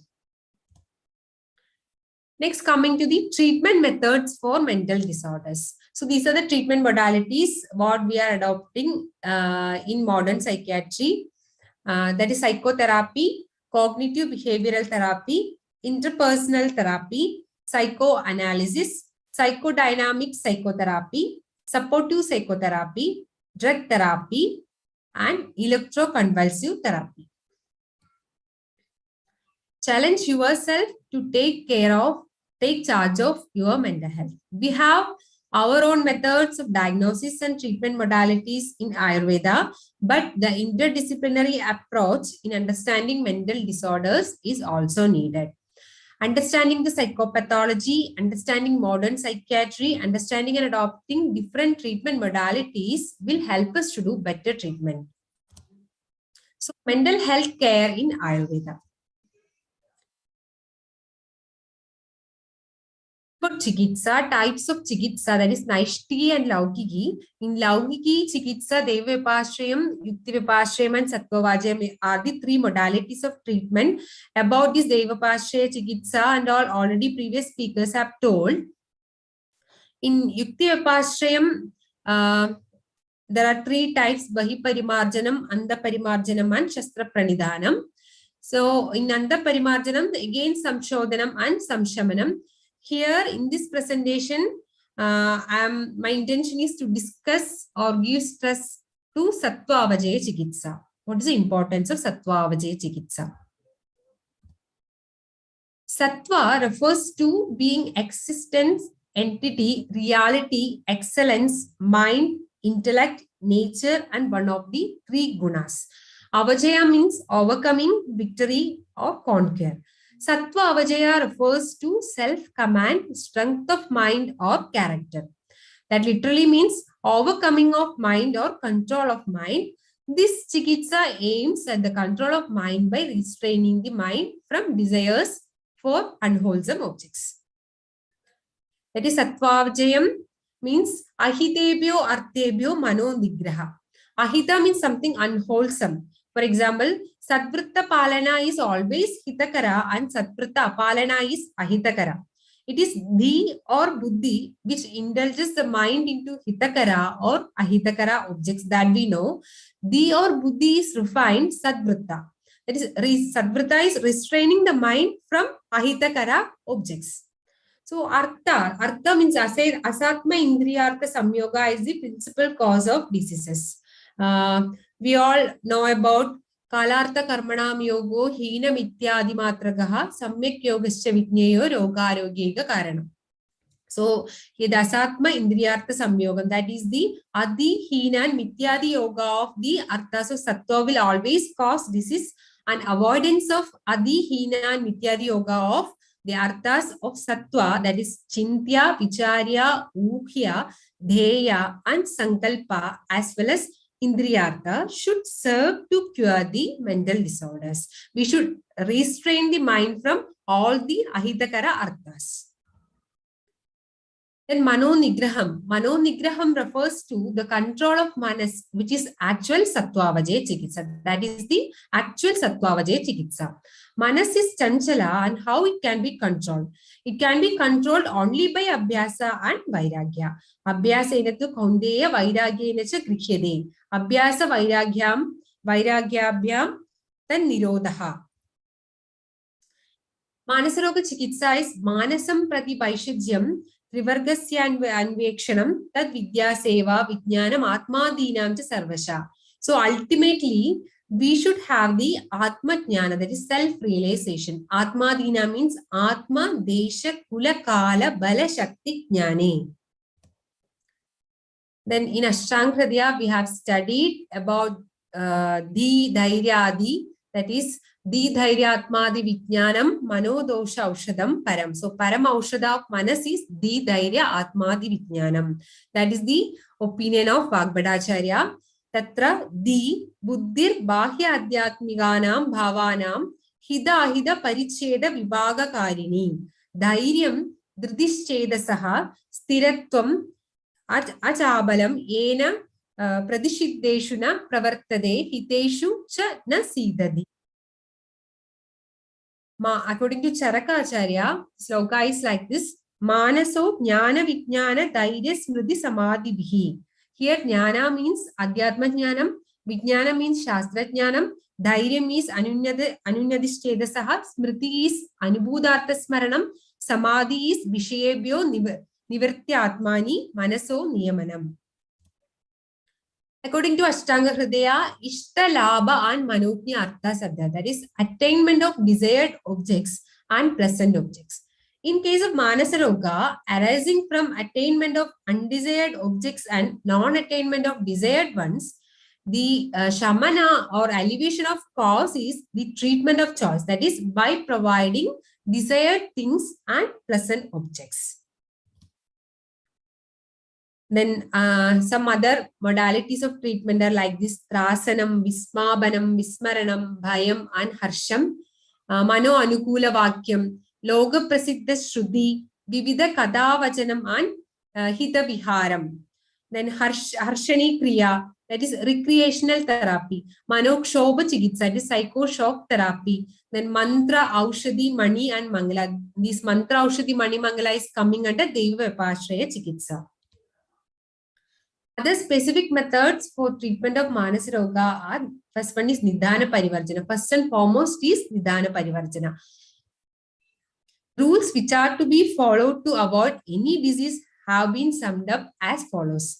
First one is Satprita Palanam and Achara Rasayanam, Samyak Vegadharana and Udirana, that is proper restraining and elimination of natural urges, wholesome contact of Kala, Buddhi, and Indriyartha, avoidance of the Ahita Arthas or Ahidakara Arthas. Then observance of the rules of diet, that is we have to follow proper Ahara and Vihara, and our Charya should be proper, and avoidance of Prajnabharata. So my conclusion is the methods which we have been generally adopted in the management of Manasa Roga has been summarized as follows. First one is Nidana Parivarjanam. Next is Deva Vipashrayam, Yukti Vipashrayam, Sattva Avajay Chikitsa. We should give more importance to Sattva Avajay Chikitsa.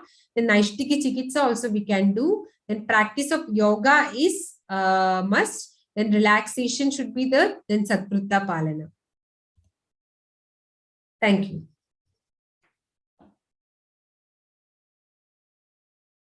Very nice, Drisya, very nice. Excellent presentation. Thank you, sir. Abhinatri, sir. Thank you, Namaskar, Pawanji. Really, I was just scared that what Dr. Drisya is going to This is our present. Ayurvedic expert's talent, sir. Yeah, Nobody but will repeat the anything. real fact, yes, of course. But real Yes. fact is this, that the areas which has been already touched by the previous speakers, apart from that area, she started with the psychological disorders along with the psychological aspects of the Manas Roga itself. Having a fullest knowledge and coverage on the psychological aspects, and then she touched the whole of the area related to these disorders as far as the modern medicine is concerned. When it came the time for the treatment, she started with the management of Ayurvedic concept, and this is what the previous speakers also informed in the same manner. Devapastikitsa, Sattva-Vijaya, Anastiki, Lokiki. Actually, repeatedly it is underlined that the approach of Manas Roga is nowhere available apart from the Ayurvedic text. We start with the spirituality, we start with the Devapastikitsa along with the Sattva-Vijaya. So Manonigraha is one thing which can bring back to the Manas disorders to its normalcy if it is approached timely. And one thing, as she told, that a psychotherapist are doing a lot of good job for regaining the health. But important factor is this, that psychologist and psychotherapist must be sound enough, because such type of psychic disordered person, they used to mislead and misguide even the therapist, putting repeated pressure that whatever they are saying is correct. As per the mental hospital Agra's experience is concerned, they used to say that I am right. So psychotherapist must be strong enough as far as their mental status is concerned. This is what I can congratulate Dr. Drisya, that she presented very well. Thank you. Over to Pawanji. Thank you. Thank you very much, sir. Now I would like to request Dr. Naveen Gupta ji from UK, London. He is Ayurveda Acharya and taking classes of Ayurveda also, and established in 3 countries. So welcome, sir. Welcome. Thank you, Dr. Pawanji. Thank you very much, Dr. Ji. And normally to Indian audience, I would like to speak always in Hindi, but I think there are many South Indian, which I'm not sure whether they will be understanding Hindi in good way or not. So I'm a little bit doubtful about some time, but the Sanskrit is so good. And you know that all the way 24 hours a day, apart from the family, you have to speak in English. So English is, I'm just bored out of English. And I just want to come out of English and say to people that if they speak to me in English, I will never reply them in English, so that they know that I'm boredom. I don't know English at all. Because what is, I cannot communicate from my heart. Anyway, so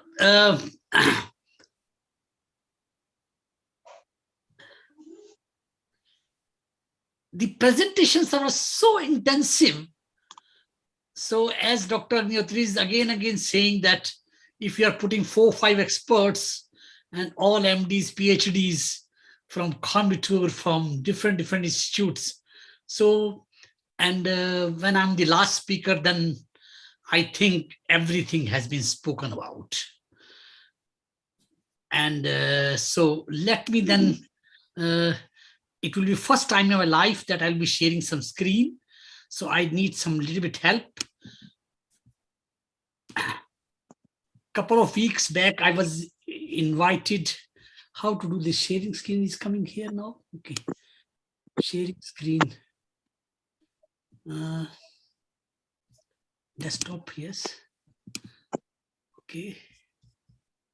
How can we share the screen, sir? My screen. Okay, very good. Now it should come, I think. Please excuse me for that. I'm really very sorry for Your that. screen is shared. Shared? Oh. Yes, your screen is shared. Oh, then very good. Then. Yes, your screen is shared. Please open your presentation. Everything is right. Okay. Okay.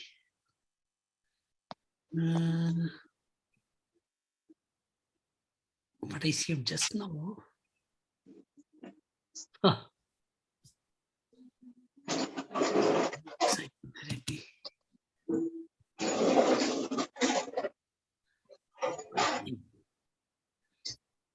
No, I don't have it now. I don't know why.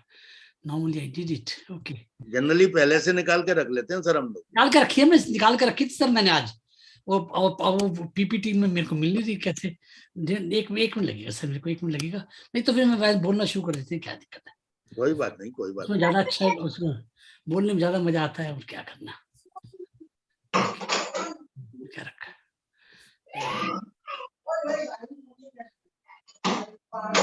नहीं, मैं तो भी बोलने में विश्वास रखता हूँ जी. अब देखते हैं. ये मेरे को मिल नहीं रही, मेरे को पता नहीं कैसे कर मिलेगी. Anyway, so then now to change the screen also will be challenge. Aha. I'm really sorry for that. Now how to change the screen, sir? Now you are sharing the screen. Stop share. Okay, very good. So I'm sorry for that. And normally I should not have done that way. I had a PowerPoint presentation yes, I did it. I got it, sir. Now I have to share again. How to do that? Share screen. Where it comes, share screen.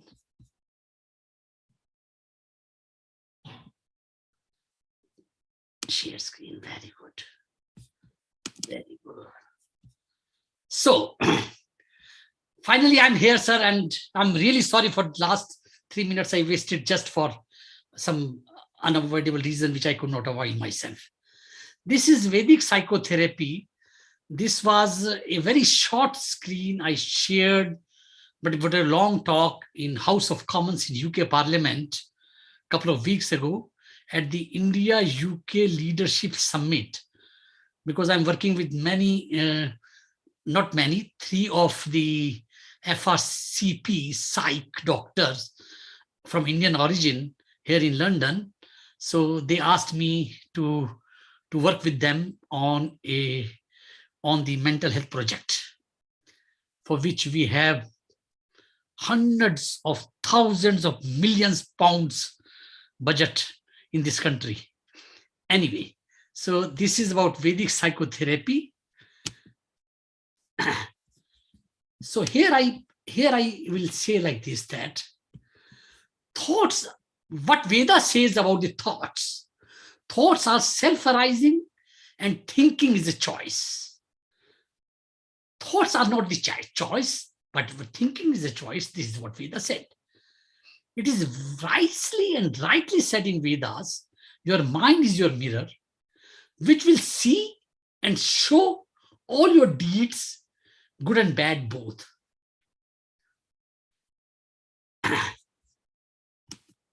Then a person whose physiology in this balance, whose appetite, digestion, metabolism are good, whose tissues, health and elimination processes are functioning properly, and whose self, mind, senses are always in state of bliss, such a person called to be considered to be healthy, Sushruta.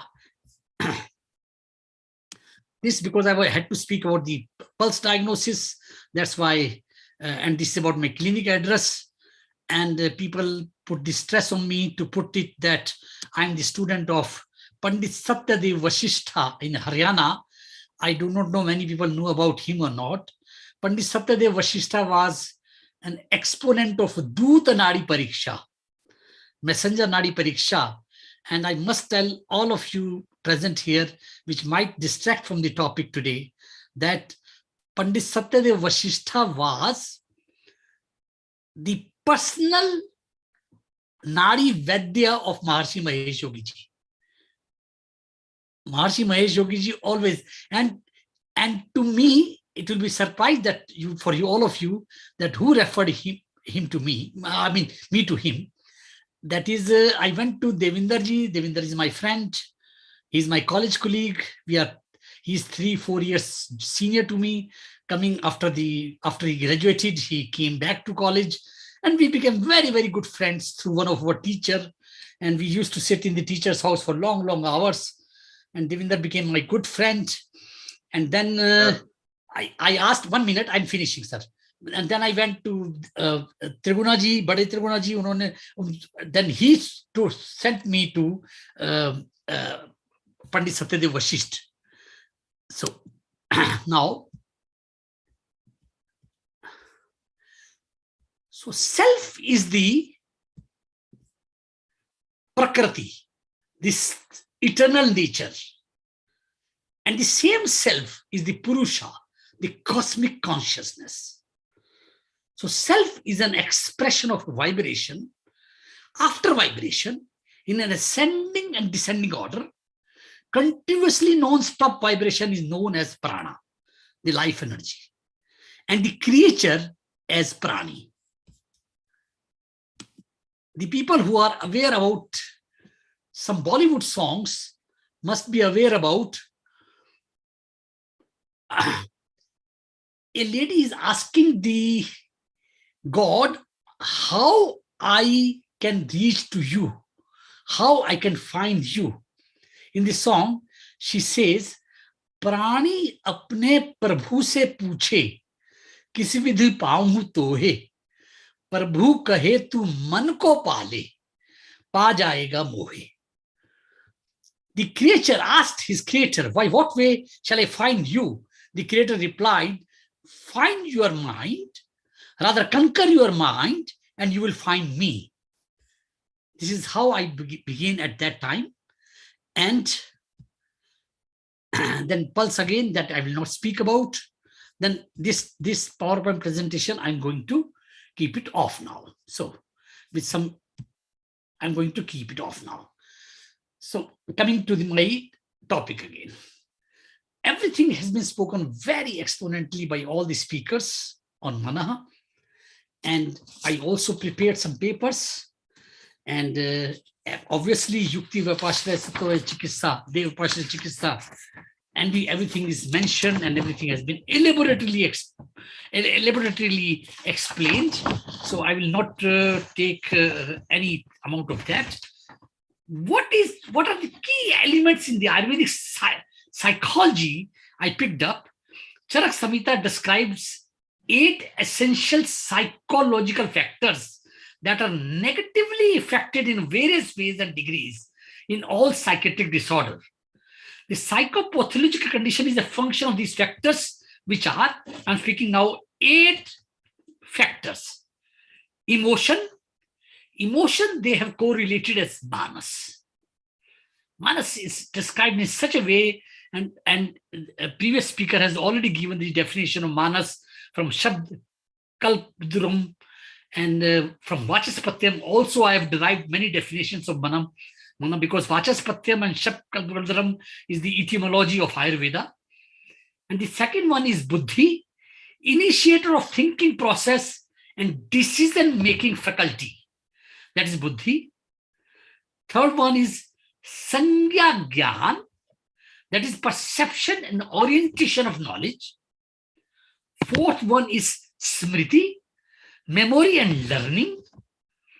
Fourth one is Bhakti, devotion or devotional practices. Sixth one is Shila. Shila means self-cultivation. That is code of conduct. All the Achar Rasayana of Ayurveda will come into that. And to be honest with you, in Europe or in the West, we teach more Achar Rasayana.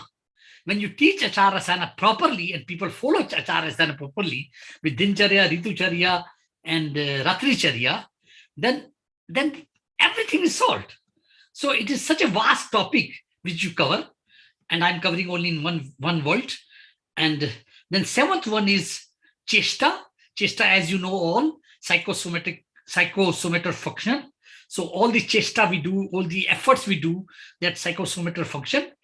And then the last one is Achara. How do we conduct and how do we behave? These are the conditions which Charakacharya mentions. And then there are classification of wide range of psychiatric conditions described in the Ayurveda text. Kama, lust; Krodha, anger; Lobha, greed. I will not give many references from Srimad Bhagavad Gita about the Kama, Krodha. Everything Bhagavad Gita explicitly mentions about that. Every mental faculty is disturbed because of Kama and Krodha. But Kama is an important part. And like we say, Dharmarth Kama Moksha Nama Arogyam Mulum Uttamam. So, but here we have to really see what acharyas are writing. Dharma in the first place. That means if the code of conduct is good, so that is the first thing you have to do. Then comes the artha. But artha is not second. Artha is related to dharma. So means arth which is earned by doing dharma. If there is only artha without dharma, then that's not artha. That we never count as artha. So artha with dharma. Then kama, then which kama? Which is come with dharma and artha. Without artha, the kama is waste. Without dharma, the kama is waste. So dharma, artha, then kama. And then one can think of getting into moksha. So these such beautiful things. And greed. On greed, I used to say that I'm combining few things, and Pavanji, please allow me to do that way, because you always mentioned that yesterday you was so respectfully mentioned that sometimes we should have very good innovative teachings, which I am doing here in my own way. I don't want to say that I'm an innovative or skilled teacher, but I do in this way, the way I'm talking now. And second is that, and people appreciate it. To be honest, people appreciate it, really. So, and the second thing is that you always mentioned yesterday even, that whenever there is a possibility to bring a music, so that's why I brought the music, Prani. The moment you said that, that's why I brought the slides. But unfortunately, there were pulse slides in between, so which you were objecting to, and I really respect your point of view. And so that's why I use this प्राणी अपने प्रभु से पूछे किसी विधि पाहूं तो हुए प्रभु कहे तू मन को पाले पा जाएगा मोहे. So that is the beautiful thing. And now coming to the greed, which I mentioned as third point. So greed, I used to say that for every stomach in the whole universe, for 8.4 million species, God has arranged food first. Then God has created the person, created the species. It's not vice versa. God never created first the creation and then the food. No, food was created before that. So that means the whole world and whole 88.4 million species, and every one of them, male, female, under the earth, on the earth, in the water, deep in the water, thalchar, nabchar, जलचर, सभी प्राणियों के लिए भोजन की व्यवस्था पहले से कर दी है. उसके बाद भी इतने लोग क्यों सोते हैं भोजन के बगैर? Even today, till today, these are, I cannot quote the figure, but it roughly you can say that 25% to 35% people sleep without food. Why? When God has created food for them. That means the rest of the world, which is 65 to 75%, is greedy, and they are taking the share of these people. So if you have enough food in your plate, that means you are a greedy one, or you are throwing enough food, waste food. हमारे यहाँ तो पहली रोटी गाय के लिए बनती है. अब यहाँ तो गाय होती नहीं है, और गाय की कैसे व्यवस्था की जाए? गाय तो होती नहीं यहाँ पे, यहाँ तो अलाउड ही नहीं होती गाय. तो हमने अपने बेल्जियम में तुम्हारी फ्री व्यवस्था हो जाती है, पास में गाय के फॉर्म में चले जाते हैं, और लंदन में बिल्कुल नहीं है. तो उसमें क्या कहते हैं, फिर हम लोग जाके पेड़ के नीचे रखाते हैं उसको टुकड़े कर करके, और जो रात की व्यवस्था होती है वो कुत्ते के लिए होती है. तो हमारे शास्त्र को अगर फॉलो कर ले तो मन की बीमारी क्या मन को पा ही लेंगे. तो ये एक अलग है कि greed is very very bad for the mind. And then comes मोह, डिल्यूजन. इसके बारे में भगवत गीता में बिल्कुल क्लियर कट. देन कम्स ईर्ष्या. अब ईर्ष्या में 3 गुण बता दिए. अब मैंने देखा नहीं आज पहले वाले स्पीकर को, उन्होंने सत्वरज तम पे ज्यादा बात की है कि नहीं की है. तो मन के तो 3 ही गुण हैं. तो जब तक हम कंपैरिजन करते रहेंगे, जब तक हम एम्पेरिकल अप्रोच रखेंगे, जब तक हम सत्व से दूर रहेंगे, तो एम्पेरिकल अप्रोच रखें सत्व के साथ. तमस भी जरूरी है क्योंकि नींद आएगी, उससे इनर्शिया होगा, और तो वो भी जरूरी है. लेकिन एक उसकी परसेंटेज है सबकी. एक भले मानस में जब हम मनस प्रकृति देखते हैं 7 लेवल पे पल्स में, मैं पल्स के बारे में नहीं आ रहा पवन जी, जब देखते हैं तो मानस प्रकृति को देखेंगे, मानस विकृति को देखेंगे,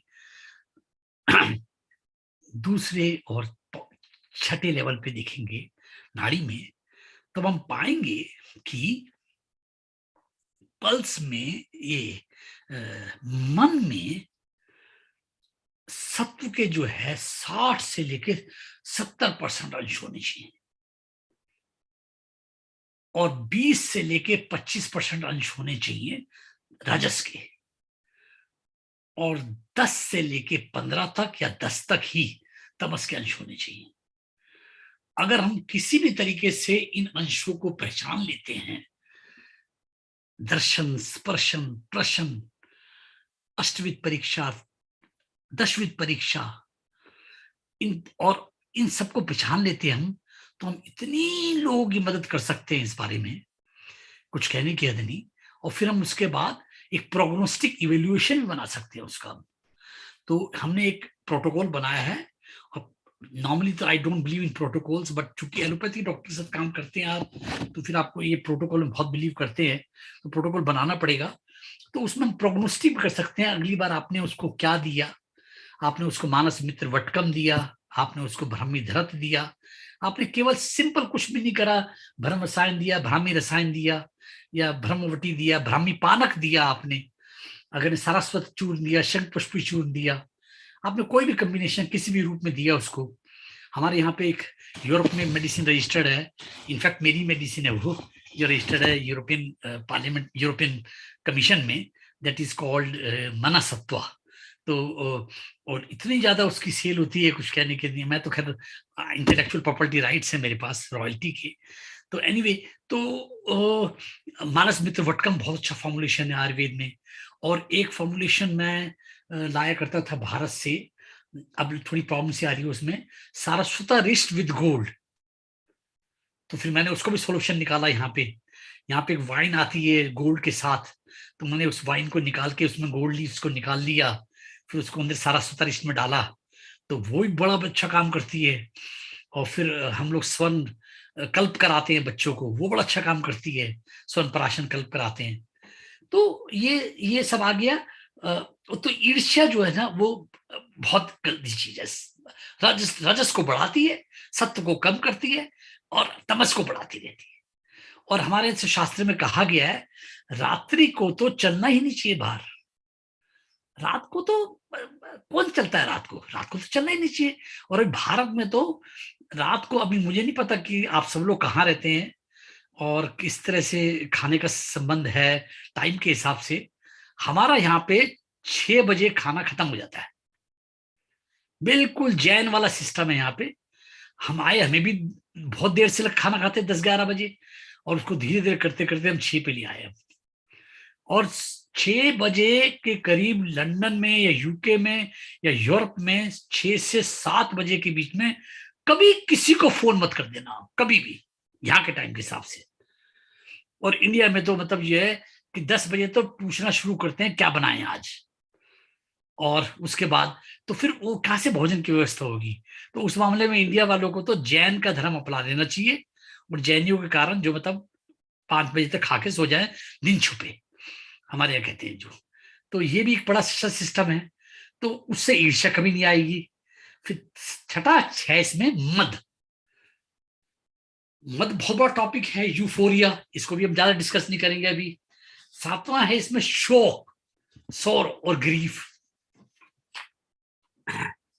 8वां है इसमें चिंता। आपकी स्लाइड अलग है लेकिन।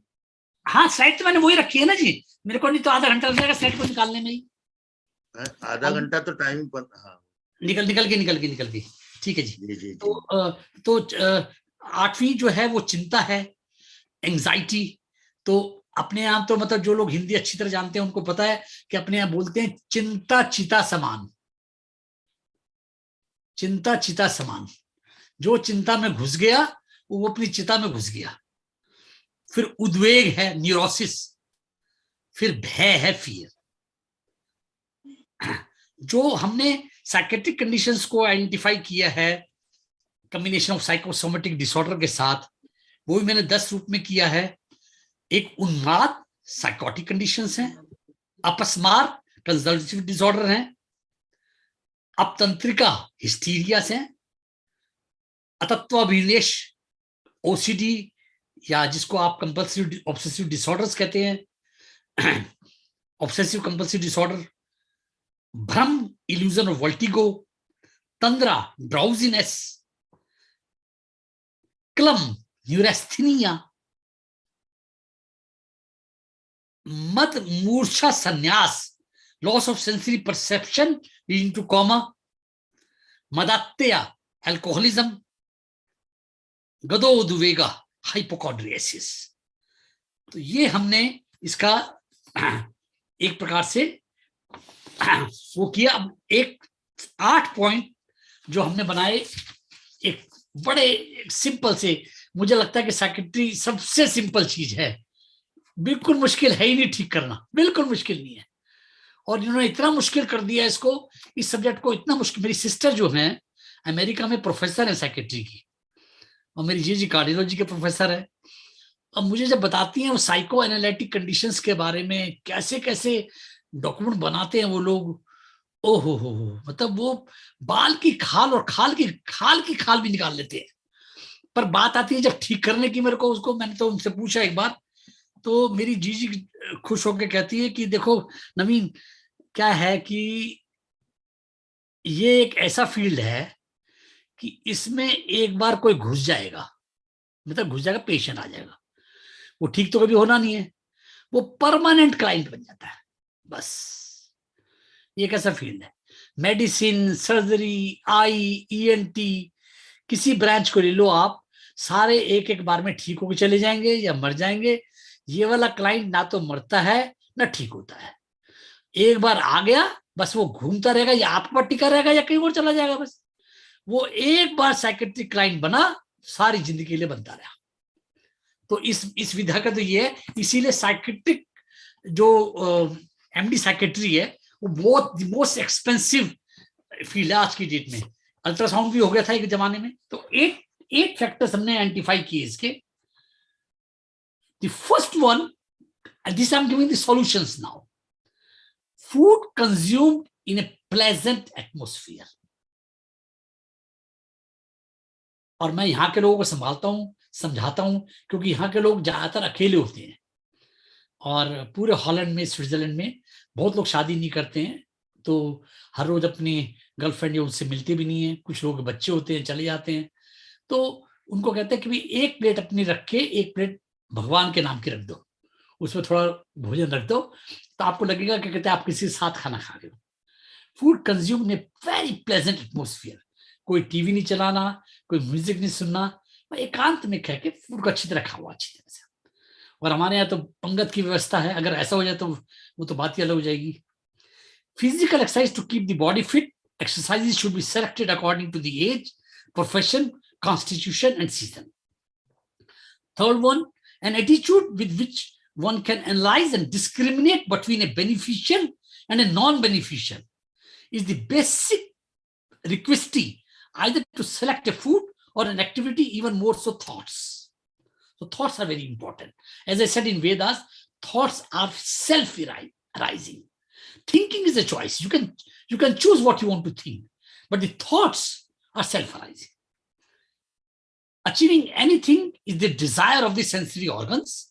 So when the desire becomes an ambition, greed, the stress is more both physically and mentally, and becomes the cause for the disease.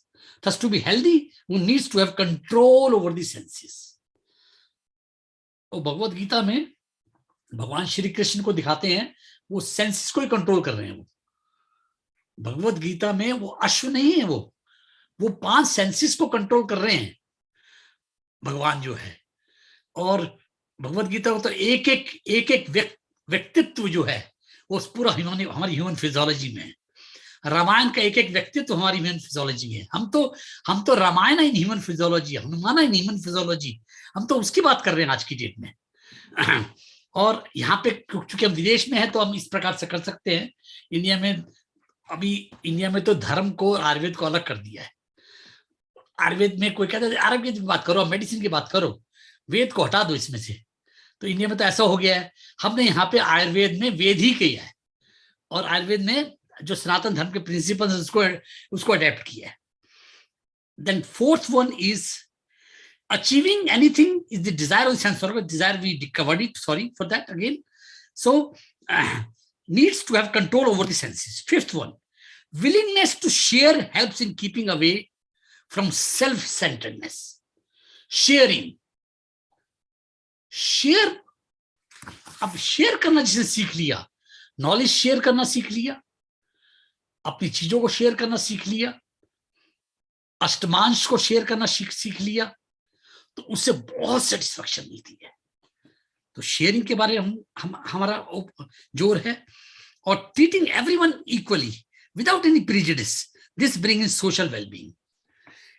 India में जितनी हियरार्की हमने देखी है, एक IAS ऑफिसर आपके पास आ जाएगा, एक अमीर आदमी आ जाएगा, सारा कुछ चेंज कर दोगे आप, अपना बिहेवियर, अपना बात करने का तरीका। पर जैसे ही रेस्टोरेंट में जाओगे, उसको कैसे बुलाओगे, वेटर को आप कैसे उसको ट्रीट करोगे, कोई ट्रीटमेंट ही नहीं है इंडिया में। I am really sorry to say, very sorry to say. I am not saying to the people who are present here today, I am saying about what I have seen myself and what I must be part of that also. India treats not the people equally. We have to learn it from the Westerners. They learnt it a lot from us, but now is the time from learning to from the Westerners. Don't always think that the Westerners are Westerners and all the bad things they are bringing to our country. No. India में हर साल, हाँ जी, पुरुषम Vicks. जी हाँ जी। तो हमने देखा यहाँ पे इतनी सेल्फ रेस्पेक्ट है, कई बार आप मानेंगे नहीं, and I don't know whether you will believe me और नॉट। प्रधानमंत्री मोदी जी आए नीदरलैंड्स में, मैं भी था, और वही कारों का काफिला, वही सब चीजें, और मोदी तो इतने साधारण हैं ही, उसके बावजूद भी सब कुछ वही। हमारा प्राइम मिनिस्टर नीदरलैंड्स का उनसे मिलने के लिए साइकिल पे आया। इसको कहते हैं, ये मैंने प्राइम मिनिस्टर का एग्जांपल इसलिए दिया, जब मैं सबसे पहले हॉलैंड में आया 90 के दशक में, उस समय मेरे घर के पास वाले पोस्ट ऑफिस में दो आदमी पीछे मेरे से प्राइम मिनिस्टर खड़ा था। Can you believe that? Can anybody believe that prime minister is in A post office, he is standing in A Q? आप भारत में कोई सोच सकते हैं? आप कभी सोच ही नहीं सकते आप। और उसका मतलब है प्राइवेट काम है मेरा। मैं अगर अपनी गर्लफ्रेंड को लेटर लिख रहा हूं, तो इसमें मेरा प्राइम मिनिस्टर ऑफिस कहां आएगा, कहां से मैं उसमें कर लूंगा? उसको जाके पोस्ट करना पड़ेगा कार्ड को। दो आदमी पीछे खड़ा है, वो मैं उसको जगह दे जा रहा हूं, वो कह रहा please I wait for my turn. तो ये हो ही नहीं सकता इंडिया में। और वेटर्स को हम कैसे ट्रीट करते हैं, जैसे ही छोटा आदमी देखते हैं, जो छोटा काम करता है, उसको कितनी बुरी तरह से ट्रीट करते हैं हम लोग। तो ये सब हमने यहाँ नहीं देखा। हमारे यहाँ क्लीनिंग लेडी आती है, हमारे यहाँ गार्डनर आते हैं बिल्कुल अच्छी तरह से, और हमसे ना पानी मांगते हैं ना कुछ, अपना पानी लेके आते हैं, अपनी चाय लेके आते हैं, सब कुछ लेके आते हैं, चुपचाप काम करते हैं, चले जाते हैं बस। इतनी रिस्पेक्ट से। एक बार बताना होता है, किसी भी रेस्टोरेंट में चले जाएं, कहीं भी चले जाएं, हाँ इतनी रिस्पेक्ट है सब जगह पे, कोई हियरार्की नहीं है। तो हमें हियरार्की से बाहर आना पड़ेगा, ये भी मन के स्वास्थ्य का। पर इंडिया में बीमार इतने नहीं है, यहाँ पे बीमार ज्यादा है, क्योंकि यहाँ पे अकेले हैं। यहाँ पे बीमारी, साइकेट्रिक बीमारियों के कारण बिल्कुल अलग है। इंडिया में साइकेट्रिक बीमारी को कारण बिल्कुल अलग है। ये भौतिकवाद से बहुत ऊपर उठ गए, और हम जो है भौतिकवाद में इतने ज्यादा घुस गए हैं, तो बस वही डिफरेंस है यहाँ पे। Next one sir, treating everyone equally without any prejudice, this brings social wellbeing. Truthfulness keeps the individual relaxed. India में महामंडित करना अपने आप को, ये बहुत इंपॉर्टेंट बात है। मैं सर यहाँ पे ऐसे प्रोफेसर डॉक्टर्स को मिला हूं जो बताते नहीं मैं डॉक्टर हूं। सर टाइम, हाँ मैं खत्म कर रहा हूँ, लास्ट हो गया जी। Caring for others and serving friends, which are our guides, philosopher and well-wishers. So I want to serve Pawanji, who is my guide, well-wisher, and Dr. Agnihotri ji, and all the beautiful present people at the dais today. And thank you very much. And I'm sorry, Pawanji, I disturbed you 2-3 times. I'm really sorry for that. अरे नहीं sir, कैसी बात है, ये आपका platform, this platform is yours. Yes, you said this to everybody. Thank you very much. Thank you very. ये यदि नहीं होता सर, तो सब लोग अपने मन से जुड़ना नहीं चाहते। ये प्लेटफॉर्म सभी का है एक्चुअली। मैं तो केवल टेक्निकल फैसिलिटेटर हूँ। 500वां कब मना रहे हो आप? नेक्स्ट मंथ सर, नवंबर में। हाँ, और देवेंद्र जी को बुलाना 500वां में। किसको?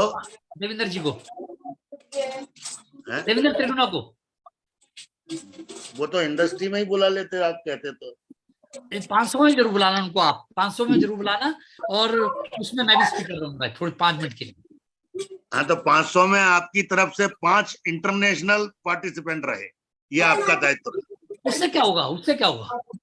अरे जो होगा तो बाद में देखा जाएगा। मैंने ये कभी सोचा ही नहीं कि क्या होगा। स्वांतः सुखाय तुलसी रघुनाथ गाथा। तो फिर मैं मेरे से लोग पूछते हैं कि आप इतनी वेबिनार क्यों कर रहे हैं? अच्छा ठीक है जी। आपको क्या मिलता है? 1 पैसा तो आपको मिलता नहीं, आप लगे रहते हैं दिन भर। तो मैं 500 वही में, कहता हूँ उनसे जो तुलसीदास जी ने कहा था। एक प्रोफेसर 500 में प्रोफेसर यश गुप्ता को लेके आऊंगा। प्रोफेसर यश गुप्ता जाने माने प्लास्टिक सर्जन है और रिटायर्ड हैं, और श्रीमद् भगवत गीता और आयुर्वेद पे काम कर रहे हैं। मेरे दोस्त हैं और सात्विक हर्ब पे काम कर रहे हैं। मैं प्रोफेसर यश गुप्ता को लेके आऊंगा। एक है पेडिट्रिशियन, उनको लेके आऊंगा। एक साइकोलॉजिस्ट है, उनको साइकेट्रिस्ट है, उनको लेके आऊंगा। Thank you sir, thank you very much. मैं 5 विदेशी स्पीकर ले आऊंगा। जरूर सर, जरूर। Naveen Now Gupta I would ji. like to request Dr. Suhas Shetty. Suhas Shetty ji is with us, Director KLE and Specialist in Manas Roga. Welcome Dr. Suhas Shetty ji. Somendra जी कुछ पूछ रहे हैं। सोमेंद्र जी, हाँ जी बस सोमेंद्र जी। वो सुहास जी के बाद अपन ले लेंगे क्वेश्चन। सोमेंद्र जी का मतलब क्वेश्चन आंसर सेशन का फ्लो टूट जाएगा। ठीक है जी, ठीक है जी। Thank you. Welcome Suhas ji, welcome. Sir, thank you very much, sir. Very good evening. Very sorry to join late. I was held up with some other unexpected activity. So, very happy to be a part of this particular webinar, especially on the occasion of World Mental Health Day. As you all know, every year, 10th October is celebrated as World Mental Health Day. And this year, you all know that the main focus is on mental health and mental well-being for all a global priority. There's a tremendous increase in the number of patients suffering with mental health disorders. Like more than 10% of the population, like in India itself, around 14 crore people are suffering with mental health disorders. And among them, more than 0.8%, that is around 1 to 1.2 crore people are suffering with severe mental disorders. And when it comes to the treatment, less than 20% or 25% are taking treatment. And that is where probably we and the field of traditional medicine like Ayurveda, yoga, etc. has a great role to play in the prevention of mental health disorders. And especially when it comes to the Ayurvedic principles, like both in terms of the dietary habits and along with that, the Sattvaja Chikitsa, which are the core aspects of the treatment principles in Ayurveda. It mainly focuses like the Dhairya Atma Adi Vijnanam, Mano Dosha Shadam Param, Jnana Vijnana Dhairya Smriti Samadhi. So they are actually, we have really tried to focus each one of them, and also has published good number of articles like how we should try to transform these basic concepts into the principles of practice of counseling and psychotherapies. So I would like to request you all to kindly go through that particular article, which I'll like to share with Pavanji also, where we have tried to maybe apply the concepts of Ayurveda and how it could be applied based on the objective methodology and outcome of these therapies.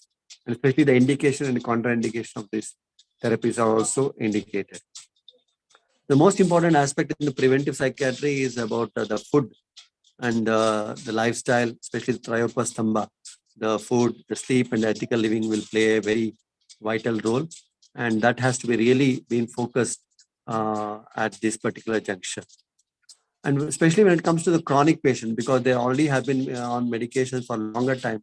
And the people just want to come to Ayurveda and they say that we want to stop the medicines and we want to start with Ayurvedic treatment.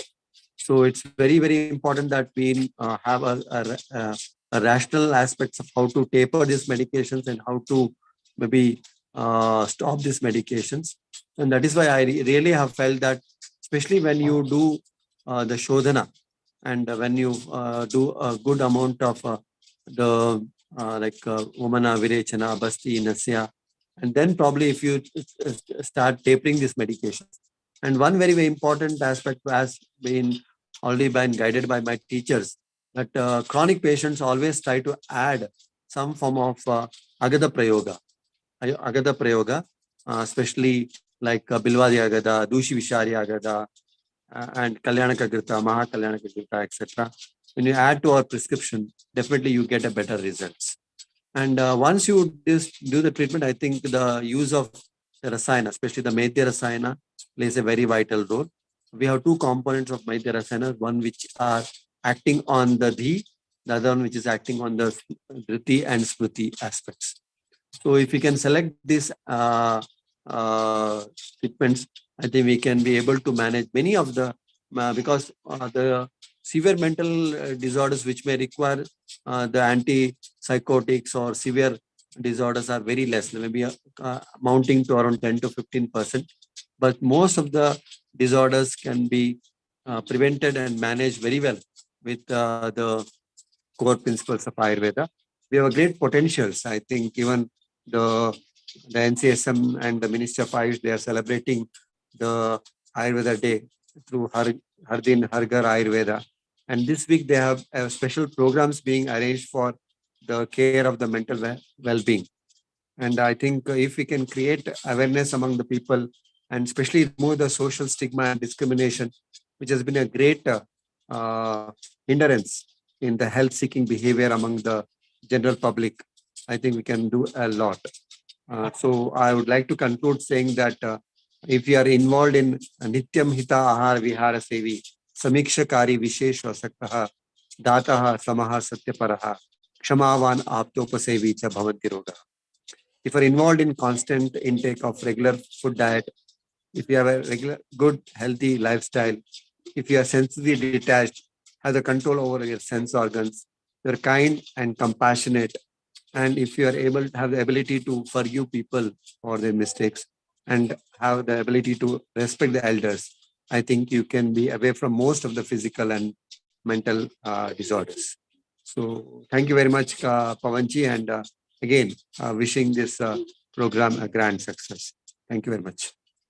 We wish your program grand success on 18th and 19th November. Best of luck. All of you to kindly join the international conference with the hosting, and we already shared a good number of details. I'm very happy that Pavan sir will be coordinating and hosting this international global consortium on the scope of Ayurveda in overseas countries. So we are looking forward this session, and Pavanji, welcome to our campus on 18th and 19th. Thank you. Thank you so much. Thank you so much. Now I would like to request Dr. Somendra Mitra ji, my elder brother, my senior. Gurudev Pranam. Thank you, Suhas Pawan ji. जी, बड़ा अच्छा आपने, बहुत ही सुंदर आयोजन आपने किया जी, बड़ा अच्छा लगा उनके आशीर्वाद है जी। एक बात मैं इसमें कहना चाहूंगा जी, काफी अच्छा लोगों ने प्रेजेंट किया है, निश्चित रूप से अध्ययन की गुरुता है उनमें। एक सूत्र आया है, दुग्धाम्बुवत् सम्मिलितो उभोतु तुल्य क्रिया मानस मारुतयो हि एकस्य नासाद अपरस्य नासः एकः प्रवर्तेर अपरः प्रवर्ति। दुग्धाम्बुवत् सम्मिलितो उभोतु तुल्य क्रिया मानस मारुतयो हि एकस्य नासाद अपरस्य नासः प्रवर्ति। मन जो है वो दूध, मन और वायु दूध और पानी जैसा मिला हुआ है। जब एक चीज खत्म होती है तो दूसरी खत्म होती है, जब दूसरी नियंत्रित होती है तो पहली नियंत्रित होती है। तुल्य क्रिया मानस मारुतयो हि, मन और हवा, मन और वायु ये तुल्य क्रिया वाले हैं। इसलिए वात दोष को नियंत्रित करने से मानस रोगों में बहुत लाभ होता है। ये योग का वो है, योग किसी ग्रंथ में मैंने पढ़ा था, पर निश्चित रूप से मानस रोगों के लिए ये बड़ा महत्वपूर्ण है कि मानस रोगों में वायु का नियंत्रण जो है, तुल्य क्रिया मानस मारुतयो हि, रज जो है वो प्रधान है, इसलिए इसका विशेष करना चाहिए। कुछ रोगियों में हमने बस्ती चिकित्सा की थी और बस्ती चिकित्सा से बहुत फायदा हुआ। यही मैं कहना चाह रहा था। मैंने कहा इसको तुल्य क्रिया मानस मारुतयो हि एकस्य नासाद अपरस्य नासः, इसलिए प्राणायाम करने से वो भी नियंत्रित होता है वायु नियंत्रित होती है और मन भी नियंत्रित होता है। इसलिए प्राणायाम इसमें बड़ा निश्चित रूप से बहुत ही उपयोगी होगा। तुल्य क्रिया मानस मारुति हुई एकस नासाद अपरस नासा एका प्रवर्तेर अपरः प्रवृत्ति। तो मन को नियंत्रित करने के लिए वायु को नियंत्रित करना बहुत जरूरी है। बहुत ठीक था सर। दूसरी बात जो मैं कहना चाह रहा था,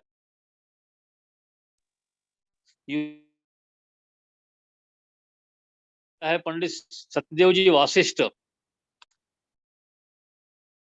अधिकार था, वो पल्स देख के ही, दूध नाड़ी देख के ही बताते थे। हाँ जी। मुझे सानिध्य, उनके सानिध्य में रहने का मौका मिला है, वहां मैं रहा हूँ भिवानी में उनके पास। तो आश्चर्य होता था, उन्हें कुछ पूछना नहीं पड़ता था और कितने समय से क्या हो रहा है वो पूरा लिख दिया करते थे पेपर पे। और बस पेशेंट 100-125 पेशेंट रोज देखते थे और लिख दिया करते थे, किसी से कुछ पूछना नहीं होता था उनको। तो उनका जो वायु का की गतियों का, संगीत का, उसके साथ पूरी पुस्तक है उनकी नाड़ी तत्व दर्शनम, पंडित सत्यदेव जी वासिष्ठ से लिखी हुई है नाड़ी तत्व दर्शनम। रामलाल कपूर ट्रस्ट से पब्लिश्ड है ये, बहुत ही यूनिक बुक है। ऐसा ही विष्णु सहस्त्र नाम पे उन्होंने पुस्तक लिखी है और विष्णु सहस्त्र नाम का शारीरिक एनाटॉमिकल पॉइंट ऑफ व्यू से कोसा कोरिलेट किया है। तो उनका विष्णु सहस्त्र नाम भी सत्य भाष्य नाम से है, वो भी पठनीय है। स्पेशली आयुर्वेद के विद्यार्थियों को उसको पढ़ना चाहिए। दोनों पुस्तकें उनकी यूनिक है। तो मैं ध्यान आकर्षित करना चाहूंगा कि उनकी पुस्तकें विष्णु सहस्त्र नाम पे आयुर्वेद भाष्य जो उन्होंने किया है, और नाड़ी तत्व दर्शनम जिसमें उन्होंने मन के बारे में और वायु की गतियों के बारे में बड़ा विस्तार से लिखा है। Thank you.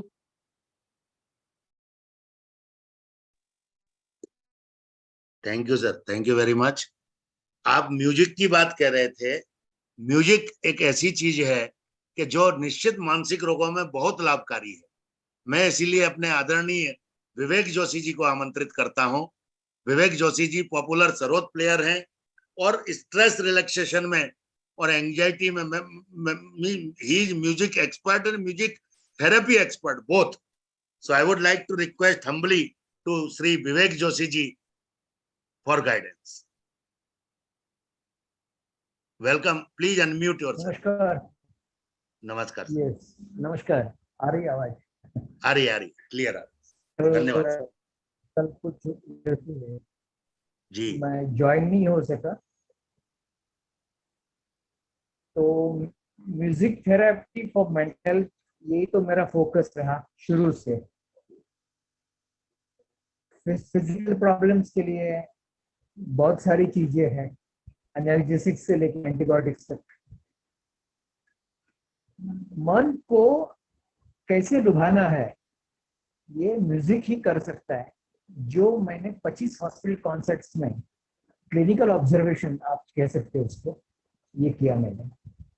और 100 साइकियाट्रिक पेशेंट्स बैठे मेंटल हॉस्पिटल के, और उनको ना कुछ मालूम है ये क्या राग है, मैं क्या बजा रहा हूँ, लेकिन डॉक्टर्स उनको दूर से देख रहे हैं, उनकी रिएक्शंस एंड बिहेवियर, और वो भी आश्चर्य कर रहे कि ये लोग बैठे कैसे इधर, जो अपने वार्ड्स में 5 मिनट भी नहीं बैठते। तो मुझे ऐसा लगता है कि इसके ऊपर ना कुछ डॉक्यूमेंटेशन अभी थोड़ा हो जाना चाहिए। तो मैं चाहूंगा जैसे डॉक्टर नवीन गुप्ता जी है, और भी कई यूएस के लोग हैं जिनको हमारे म्यूजिक में बहुत बड़ी रुचि है, और उन्होंने ये भी कहा है कि आपके म्यूजिक के ऊपर आप रिसर्च करो। आपको म्यूजिक में कर ही रहे, मैं चाहूंगा कि कोई मुझे साथ दे। It is all possible in rehab centres and mental hospitals. OPD में तो सवाल ही नहीं, 2-3 दिन में पेशेंट चले जाते हैं, admitted patients.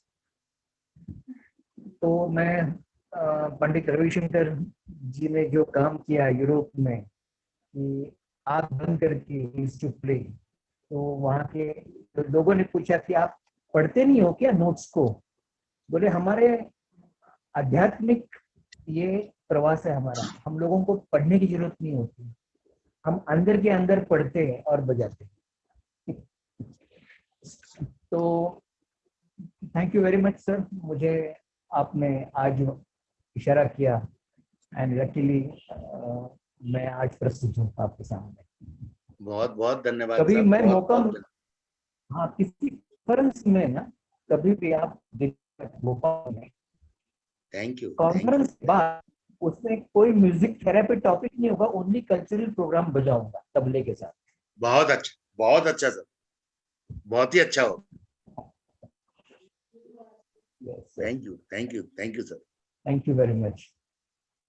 Now I would like to request Dr. CP Sharma sir. CP Sharma, अरे हरीश वर्मा जी भी हैं, CP शर्मा जी भी हैं, दोनों। डॉक्टर CP शर्मा सर,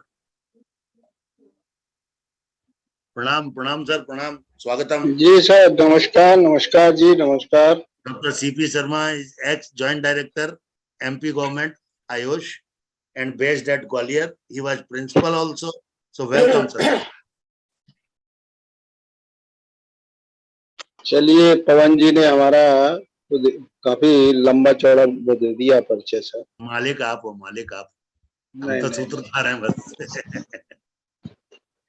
पवन जी, मेरा मानसिक विकारों के रोगियों का जो चिकित्सकीय अनुभव है, मैं वही शेयर करना चाहूंगा, क्योंकि जहाँ धी धैर्य आत्माद विज्ञानम मनदौषधम परम धी धृति स्मृति।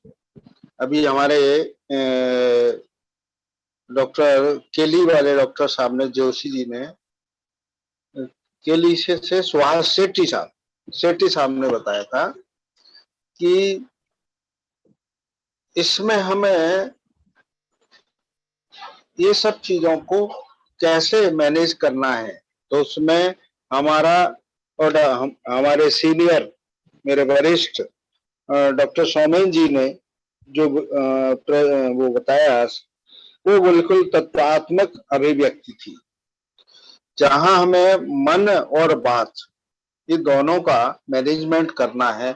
तो मेरा जो अपना अनुभव है चिकित्सकीय, क्योंकि मैं प्रैक्टिस करता रहा, तो वहां से शुरू किया। प्रसन्न आत्मेन्द्रिय मनः स्वस्थ इति विधीयते, आचार्य सुश्रुत ने कहा, जो WHO ने हमारी स्वस्थ की परिभाषा को रिकॉग्नाइज किया, उसमें प्रसन्न आत्मेन्द्रिय मन। दूसरा शब्द आया नरोहित आहार विहार से। चलिए, धी धैर्य आत्माद विज्ञानम मनधौषधम, उसमें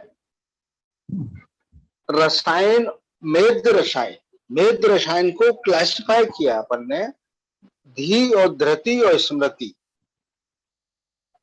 जी सर, धी धृति स्मृति, इसके अनुसार तो हमने, जहां हम अपनी प्रैक्टिस करते हैं, वहां प्रैक्टिस में हमें कहाँ क्या व्यवस्था देना होती है।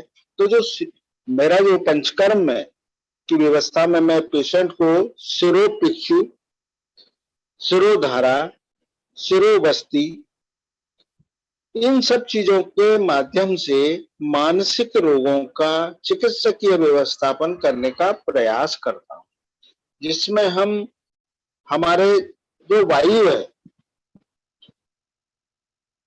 वायुष तंत्र यंत्रधर, वायु पूरे के पूरे शरीर को, यंत्र को, माने हमारी पूरे सिस्टम्स को, उसको क्या कर रही है मैनेज। प्रणेता च मनसः, जो मेन हमारा वो है, आधार है मन। प्रणेता च मनसा सर्व इंद्रियाणाम उद्देशकः। तो ये सब जो हमारे वरिष्ठ सोमेन जी ने बताया कि हमें वायु के साथ साथ मन को मैनेज करना है। अब हमें वायु के कौन से भेद हैं, कौन से भेद का स्थान है वहां पर, इस सब यदि हम बात के आवरणों को ध्यान रखते हुए और पित्त का भी ध्यान रखें इसमें, तो हम जो चिकित्सा व्यवस्थापन आयुर्वेद में व्यवस्थित है, उसमें शिरोपिच्छु, शिरोधारा, शिरोबस्ती, इसमें चाहे हमें बचा, गुड़ूची,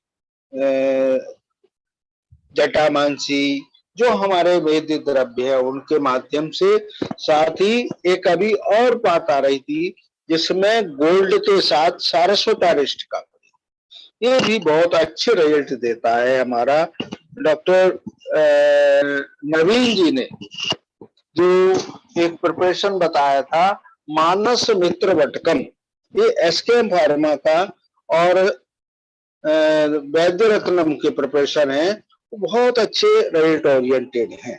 तो मैं तो केवल यही कहना चाहूंगा कि आत्मा, मन और इंद्रियों का निग्रहण, इनका management by the help of external as well as internal Ayurvedic medication, जो भी अपन कर सकते हैं उसमें हमें निदानम परिवर्जित, जो हमारी चिकित्सकीय व्यवस्थापन है, दो तरह की चिकित्सा का सिद्धांत आयुर्वेद ने एक्सप्लेन की है, सामान्य विशेष चिकित्सा सिद्धांता नाम।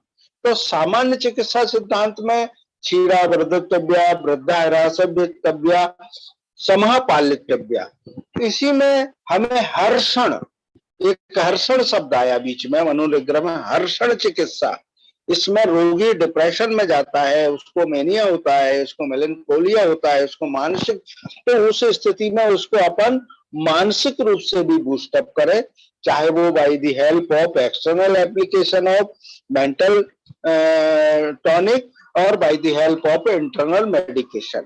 तो मैं यही ये अपना चिकित्सकीय बात रखते हुए जो डॉक्टर शेट्टी द्वारा कहा, नरोहित आहार विहार सेवी विषय सशक्त दाता सम सत्य पर क्षमा पान आप तो बीच होगा, उसको कोई रोक नहीं होगा। सम दोषा समाग्निश सम धातु प्रसन्न आत्मेन्द्रिय, सम दोषा समाग सम धातु मलय क्रिया प्रसन्न आत्मेन्द्रिय मना स्वस्थ इत्य विधीयते। इन्हीं शब्दों के साथ पवन जी बहुत बहुत धन्यवाद। जी सर, माइंड में होम्योपैथी भी बहुत बड़ा असर करती है सर। हमारे साथ डॉक्टर एके द्विवेदी जी हैं, बहुत रिनाउंड एक्सपर्ट हैं होम्योपैथी के। मैं मेंटल फैकल्टी के लिए होम्योपैथी के योगदान में और एफिकेसी में उनकी गाइडेंस चाहता हूं, doctor A K Dwivedi. Thank you doctor Pavan जी।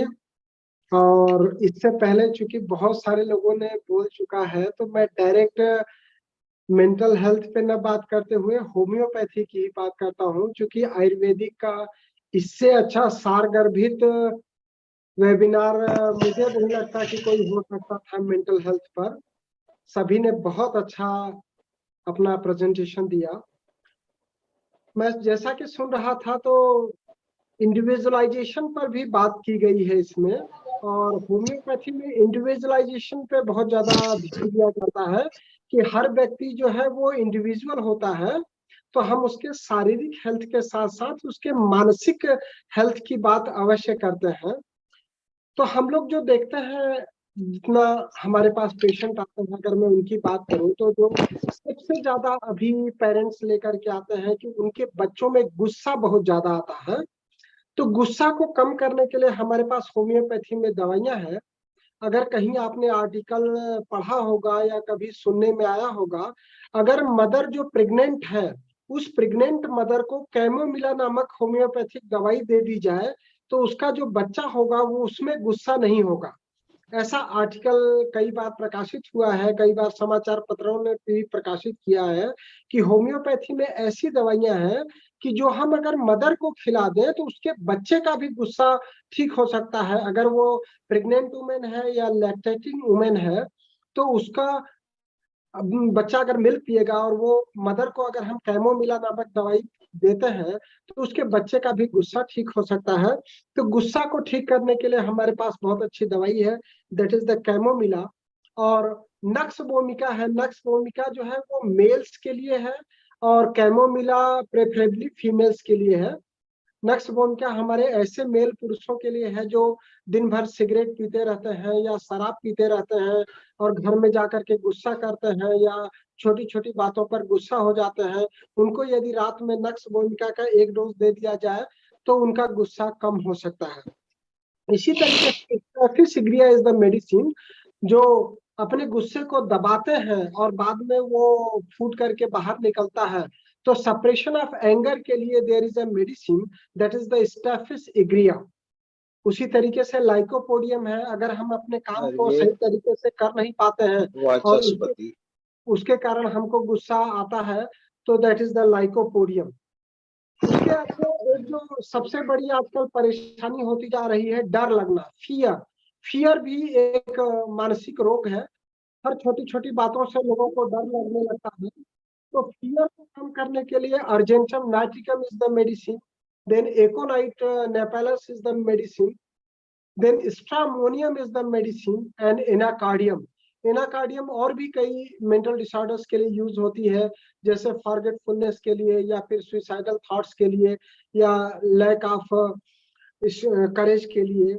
इसी तरीके से एक और दूसरा जो मेंटल डिसऑर्डर्स है, अगर आप देखेंगे तो बहुत सारा फीमेल्स में देखने को मिलता है, रोना, वीपिंग डिसऑर्डर्स। हर छोटी छोटी बात पर रोने लग जाते हैं। तो रोने के लिए हमारे पास मेडिसिन है, that is the natrum mur, pulsatilla and sepia. Pulsatilla और सीपिया के नाम से हम फीमेल्स को पहचानते भी हैं, जो हर छोटी छोटी बात पर रोने लग जाती है, that is the weeping women. उसके लिए पल्सेटिला इज द मेडिसिन। उसके अलावा आजकल जो सबसे ज्यादा बढ़ गया है, दैट इज द आत्महत्या। लोग सुसाइड कर ले रहे हैं। सुसाइडल टेंडेंसी को कम करने के लिए there is a homeopathic medicine. सबसे best medicine is anacardium, then aconite, then antim crudum. हमारे पास जो मेडिसिन है वो सुसाइडल थॉट्स को कंट्रोल करा सकती हैं। आत्महत्या का जो विचार आने लगता है हर छोटी छोटी बात पर, जब उनका फुलफिल नहीं होता है तो वो आत्महत्या करने का सोचने लगते हैं। अगर हम सही तरीके से उनके सिम्टम्स को डॉक्टर्स को बताएं, होम्योपैथिक फिजिशियन से डिस्कस करें, तो मुझे लगता है आत्महत्या को कम करने में होम्योपैथी काफी सहायक साबित हो सकती है। उसके अलावा एक और जो परेशानी है, दैट इज मोर फेमिनाइन, शक करना। महिलाएं जो है वो शक करने लग जाती हैं अपने पति पर या किसी और पर। तो उसके लिए हमारे पास बहुत अच्छी मेडिसिन है, that is lachesis and hyoscyamus. अगर लैकेसिस के कुछ डोज दे दिए जाए या हायोसाइमस के कुछ डोज दे दिए जाए, तो शक करना जो है, संदेह करना कम हो सकता है। उसके अलावा देखते हैं कि आजकल बच्चे या बड़े भी हर छोटी छोटी बात पर झूठ बोलने सीख जाते हैं। तो झूठ बोलना रोकने के लिए there is a medicine, that is argentum nitricum and causticum. उसके अलावा एक मेडिसिन है जो बहुत ही कॉमन सी परेशानी है, मानसिक परेशानी। अगर आप देखेंगे तो ईर्ष्या करना। हर छोटी छोटी बात में लोग अपने पड़ोसी से या अपने कलीग से ईर्ष्या करने लगते हैं। ईर्ष्या द्वेष के लिए हमारे पास बहुत अच्छी दवाइयां हैं, that is hyoscyamus, lachesis and apis mellifica. Apis mel की बात करूं मैं तो हमारे पास मेंटल ईचिंग की बात की गई है। एपिस मेल में लोगों को जो जलन होती है, जलन जैसे शारीरिक जलन होती है, उनको एसिडिटी होती है, तो एसिडिटी GERD या हाइटस हर्निया के कारण हो सकती है। अभी कोविड के बाद हमारे पास काफी सारे पेशेंट आए जो एसिडिटी लेकर के आए और उनको डायग्नोस्ड हुआ कि GERD और हाइटस हर्निया है।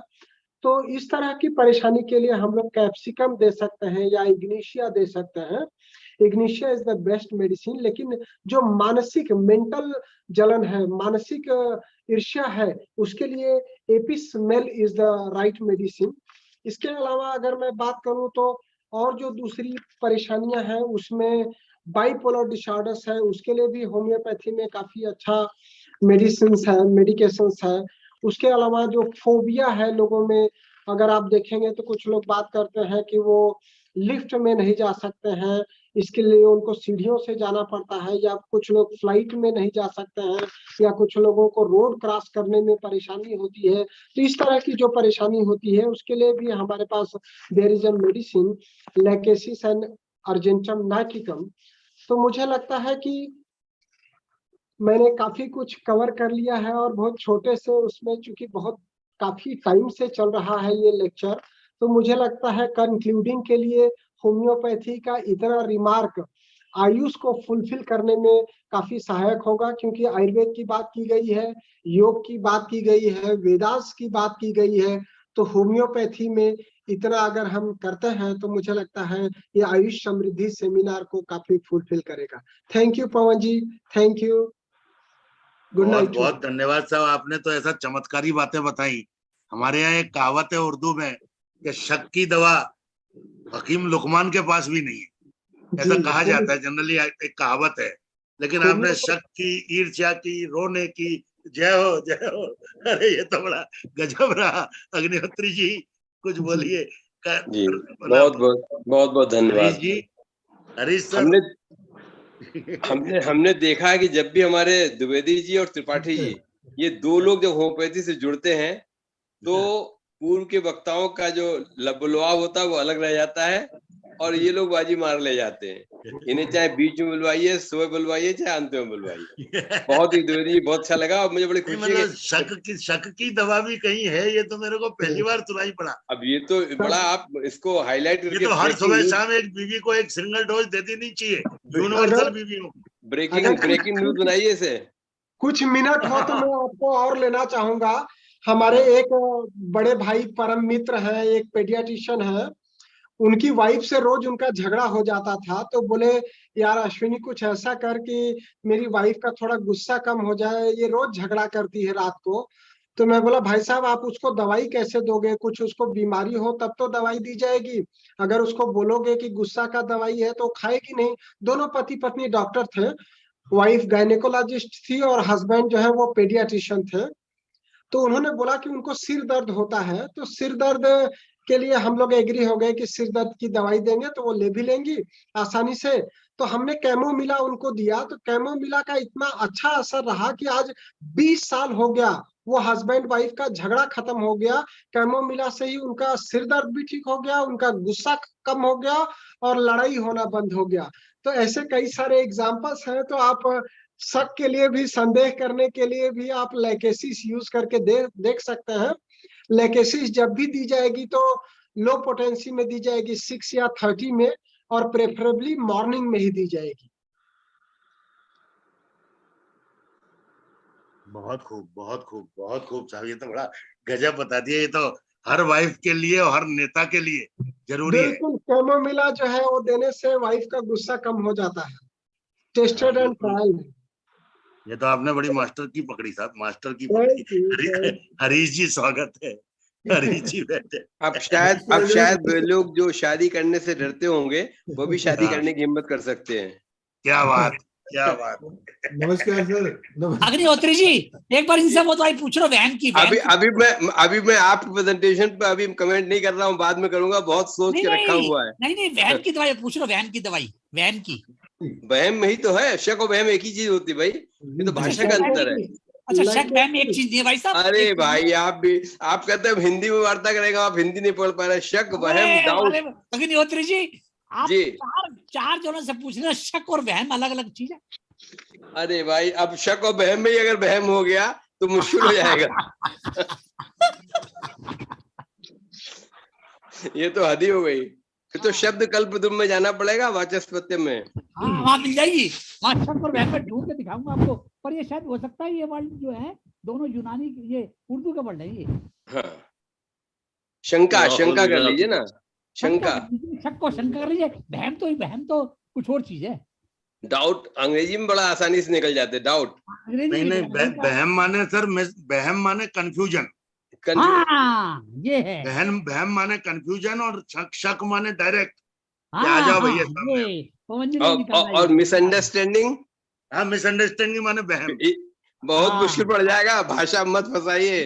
बहम ठीक है सर, बहम शब्द तो महानिधि। हाँ पवन जी आप तो बड़े इंटेलिजेंट हो यार, कहाँ से सीख के आए आप सारा कुछ? अरे जामनगर यूनिवर्सिटी का टॉपर हूँ गुरु। हाँ तो उससे जामनगर 3 साल लोअर केजी से टॉपर हूँ, कुछ तो थोड़ी बहुत है भगवान। हिंदी केवल दिल्ली में नहीं बोली जाती है। हरीश जी प्लीज। जी सर नमस्कार। बहुत अच्छा रहा आज का सेमिनार पवन जी, और बहुत ज्ञान की वृद्धि हुई। डॉक्टर मिश्रा जी ने बड़ा कमाल का एक सूत्र बताया कि मन के रोगों को, मानस रोगों को कंट्रोल करने के लिए वात को कंट्रोल करें। ये देखिए, मतलब शरीर को अगर हम शारीरिक कोई चिकित्सा करते हैं, उससे मन का कैसे रोग कटता है, ये बड़ा कमाल का सूत्र है कि मानसिक रोगों को कंट्रोल करने के लिए वात को कंट्रोल करें, तब जाके मानसिक रोग कंट्रोल में आते हैं। और ये जस्टिफाई करता है कि जो हम आयुर्वेदा की थेरेपीज करते हैं, आयुर्वेदा में जो पंचकर्म है या इवन शिरोधारा एक फिजिकल थेरेपी है, लेकिन इससे हम मन को या मानसिक रोगों को कंट्रोल करते हैं। ये अपने आप में बड़ा कमाल का एक कॉन्सेप्ट है। तो मैं चाहूंगा मिश्रा जी थोड़ा सा और बताएं। और एक पवन जी, इसमें मैं थोड़ा सा एक स्लाइड शेयर करना चाहता हूं। मैंने एक प्रेजेंटेशन दी थी, ये जो role of ayurvedic diets, lifestyle, shirodhara therapy in mental health issues, क्योंकि कोविड के बाद मेंटल हेल्थ इश्यूज काफी बढ़ गए हैं। इसमें एक पॉइंट मैं बताना चाहता हूं अपनी ऑडियंस को कि जैसे सब जानते हैं हम लोग कि मन के ये 3 गुण हैं, सत्व, रज और तम।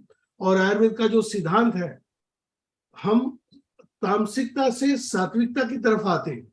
हम पेशेंट्स को गाइड करते हैं कि आप अपने डाइट्स और लाइफस्टाइल को तामसिकता से सात्विकता की तरफ बढ़िए आप।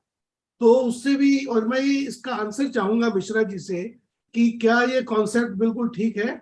और ये देखिए, ये मैंने एक स्लाइड बनाई हुई है और ये आयुर्वेद के रेफरेंसेस ही है कि वात प्रकृति का व्यक्ति यदि वो सात्विक होता है तो उसमें ये गुण होते हैं, energetic, creative, adaptive, flexible, good in communication. लेकिन सेम वात प्रकृति का व्यक्ति अगर राजसिक है तो वो restless, agitated, unreliable, anxious, nervous, disturbed, ये रहता है। और तीसरा, यदि वात प्रकृति का व्यक्ति तामसिक है, यानी तामसिक आहार और तामसिक लाइफस्टाइल को ज्यादा अडॉप्ट करता है, तो वो केयरफुल, डिसऑनेस्ट, सेल्फ डिस्ट्रक्टिव और mentally disturbed, prone to drug addiction, ऐसा हो जाता है।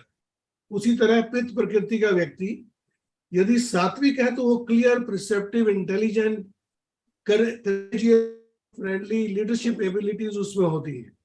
और सेम पित्त प्रकृति का व्यक्ति यदि वो राजसिक आहार और विहार इसको अडॉप्ट करता है तो वो ambitious, critical, dominating, aggressive, impulsive, angry, proud. वही व्यक्ति अगर वो तामसिक हो जाए तो वो destructive, criminal, involve in illegal activities. इसी तरह अगर कफ प्रकृति का व्यक्ति सात्विक है तो पीसफुल, काम, स्टेबल, लविंग और लॉयल। और कफ प्रकृति का व्यक्ति अगर राजसिक है तो मटेरियलिस्टिक, ग्रीडी, सेंटिमेंटल। और कफ प्रकृति का व्यक्ति अगर तामसिक का इस्तेमाल ज्यादा करता है वो लिथार्जिक, डल, इनसेंसिटिव, एपैथेटिक हो जाता है। तो मैं चाहूंगा कि मिश्रा जी इसमें थोड़ा अपना कमेंट दें कि कितना रोल है सात्विक, राजसिक और तामसिक आहार विहार का मानसिक रोगों को कंट्रोल करने में। धन्यवाद सर। देखिए डॉक्टर साहब, आप जो कह रहे हैं, अभी जो आप चिंतन की गहराई में गए हैं, मानस प्रकृति, शारीर प्रकृति, शारीर प्रकृति में द्वंद्वज प्रकृति, मानस प्रकृति में भी द्वंद्वज प्रकृति, फिर अपने यहाँ पे ब्राह्म सत्व, आर्ष सत्व, ऋषि सत्व, इस तरह जो सत्व के वो किए हैं, उधर राजस में भी किए हैं। तो ये निश्चित रूप से हर व्यक्ति एक विशेष होता है, विशेष इन द सेंस कि उसमें ये एक मेजर उन्होंने डिफरेंशिएट किया है, वात वाला ऐसा है, पित्त वाला ऐसा है, कफ वाला है। पर शुद्ध वात आपको नहीं मिलेगा, शुद्ध पित्त नहीं मिलेगा, शुद्ध कफ नहीं मिलेगा। इसी तरह सत्वरज तम में भी यही स्थिति है। तो हर पर्सन यूनिक है। और आपका जो ये अभी आपने विश्लेषण किया बहुत सुंदर लगा मुझे कि भाई वात प्रकृति का सात्विक, वात प्रकृति का राजसिक, वात प्रकृति का तामसिक, इसी तरह कफ प्रकृति का, इसी तरह पित्त प्रकृति का।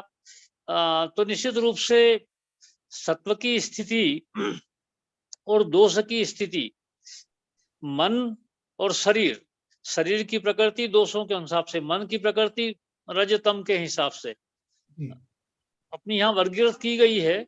और इनके संयोग से जो कॉम्बिनेशन बनेंगे, देयर मल्टीपल कॉम्बिनेशंस। जी। और फिर जब उसमें अपन गुणों में जाएंगे उसके, तो गुणों के हिसाब से फिर कई उसके भेद हो जाएंगे। इसलिए पुरुषम पुरुषम विक्स जो कहा है, एक एक आदमी का व्यक्ति से अपने को करना पड़ेगा कि भाई ये इतना सात्विक है, इतना इसमें राजसी गुण है, और ये यहाँ पे शुद्ध कफज है, यहाँ शुद्ध वातज है। कभी कभी तो बड़ा वो हो जाता है कि भाई ये जैसे जितने बड़े लोग हैं अपन देखते हैं, आप उनकी प्रकृति का अध्ययन कीजिए, चाहे वो पीएम हो, चाहे हमारे राष्ट्रपति हो, चाहे हमारे सीएम हो, चाहे आप वहाँ के पूरे विश्व के लोगों को आप देखिए, उनकी प्रकृति का, मानस प्रकृति का अध्ययन कीजिए, तो आपको वैशिष्ट मिलेगा।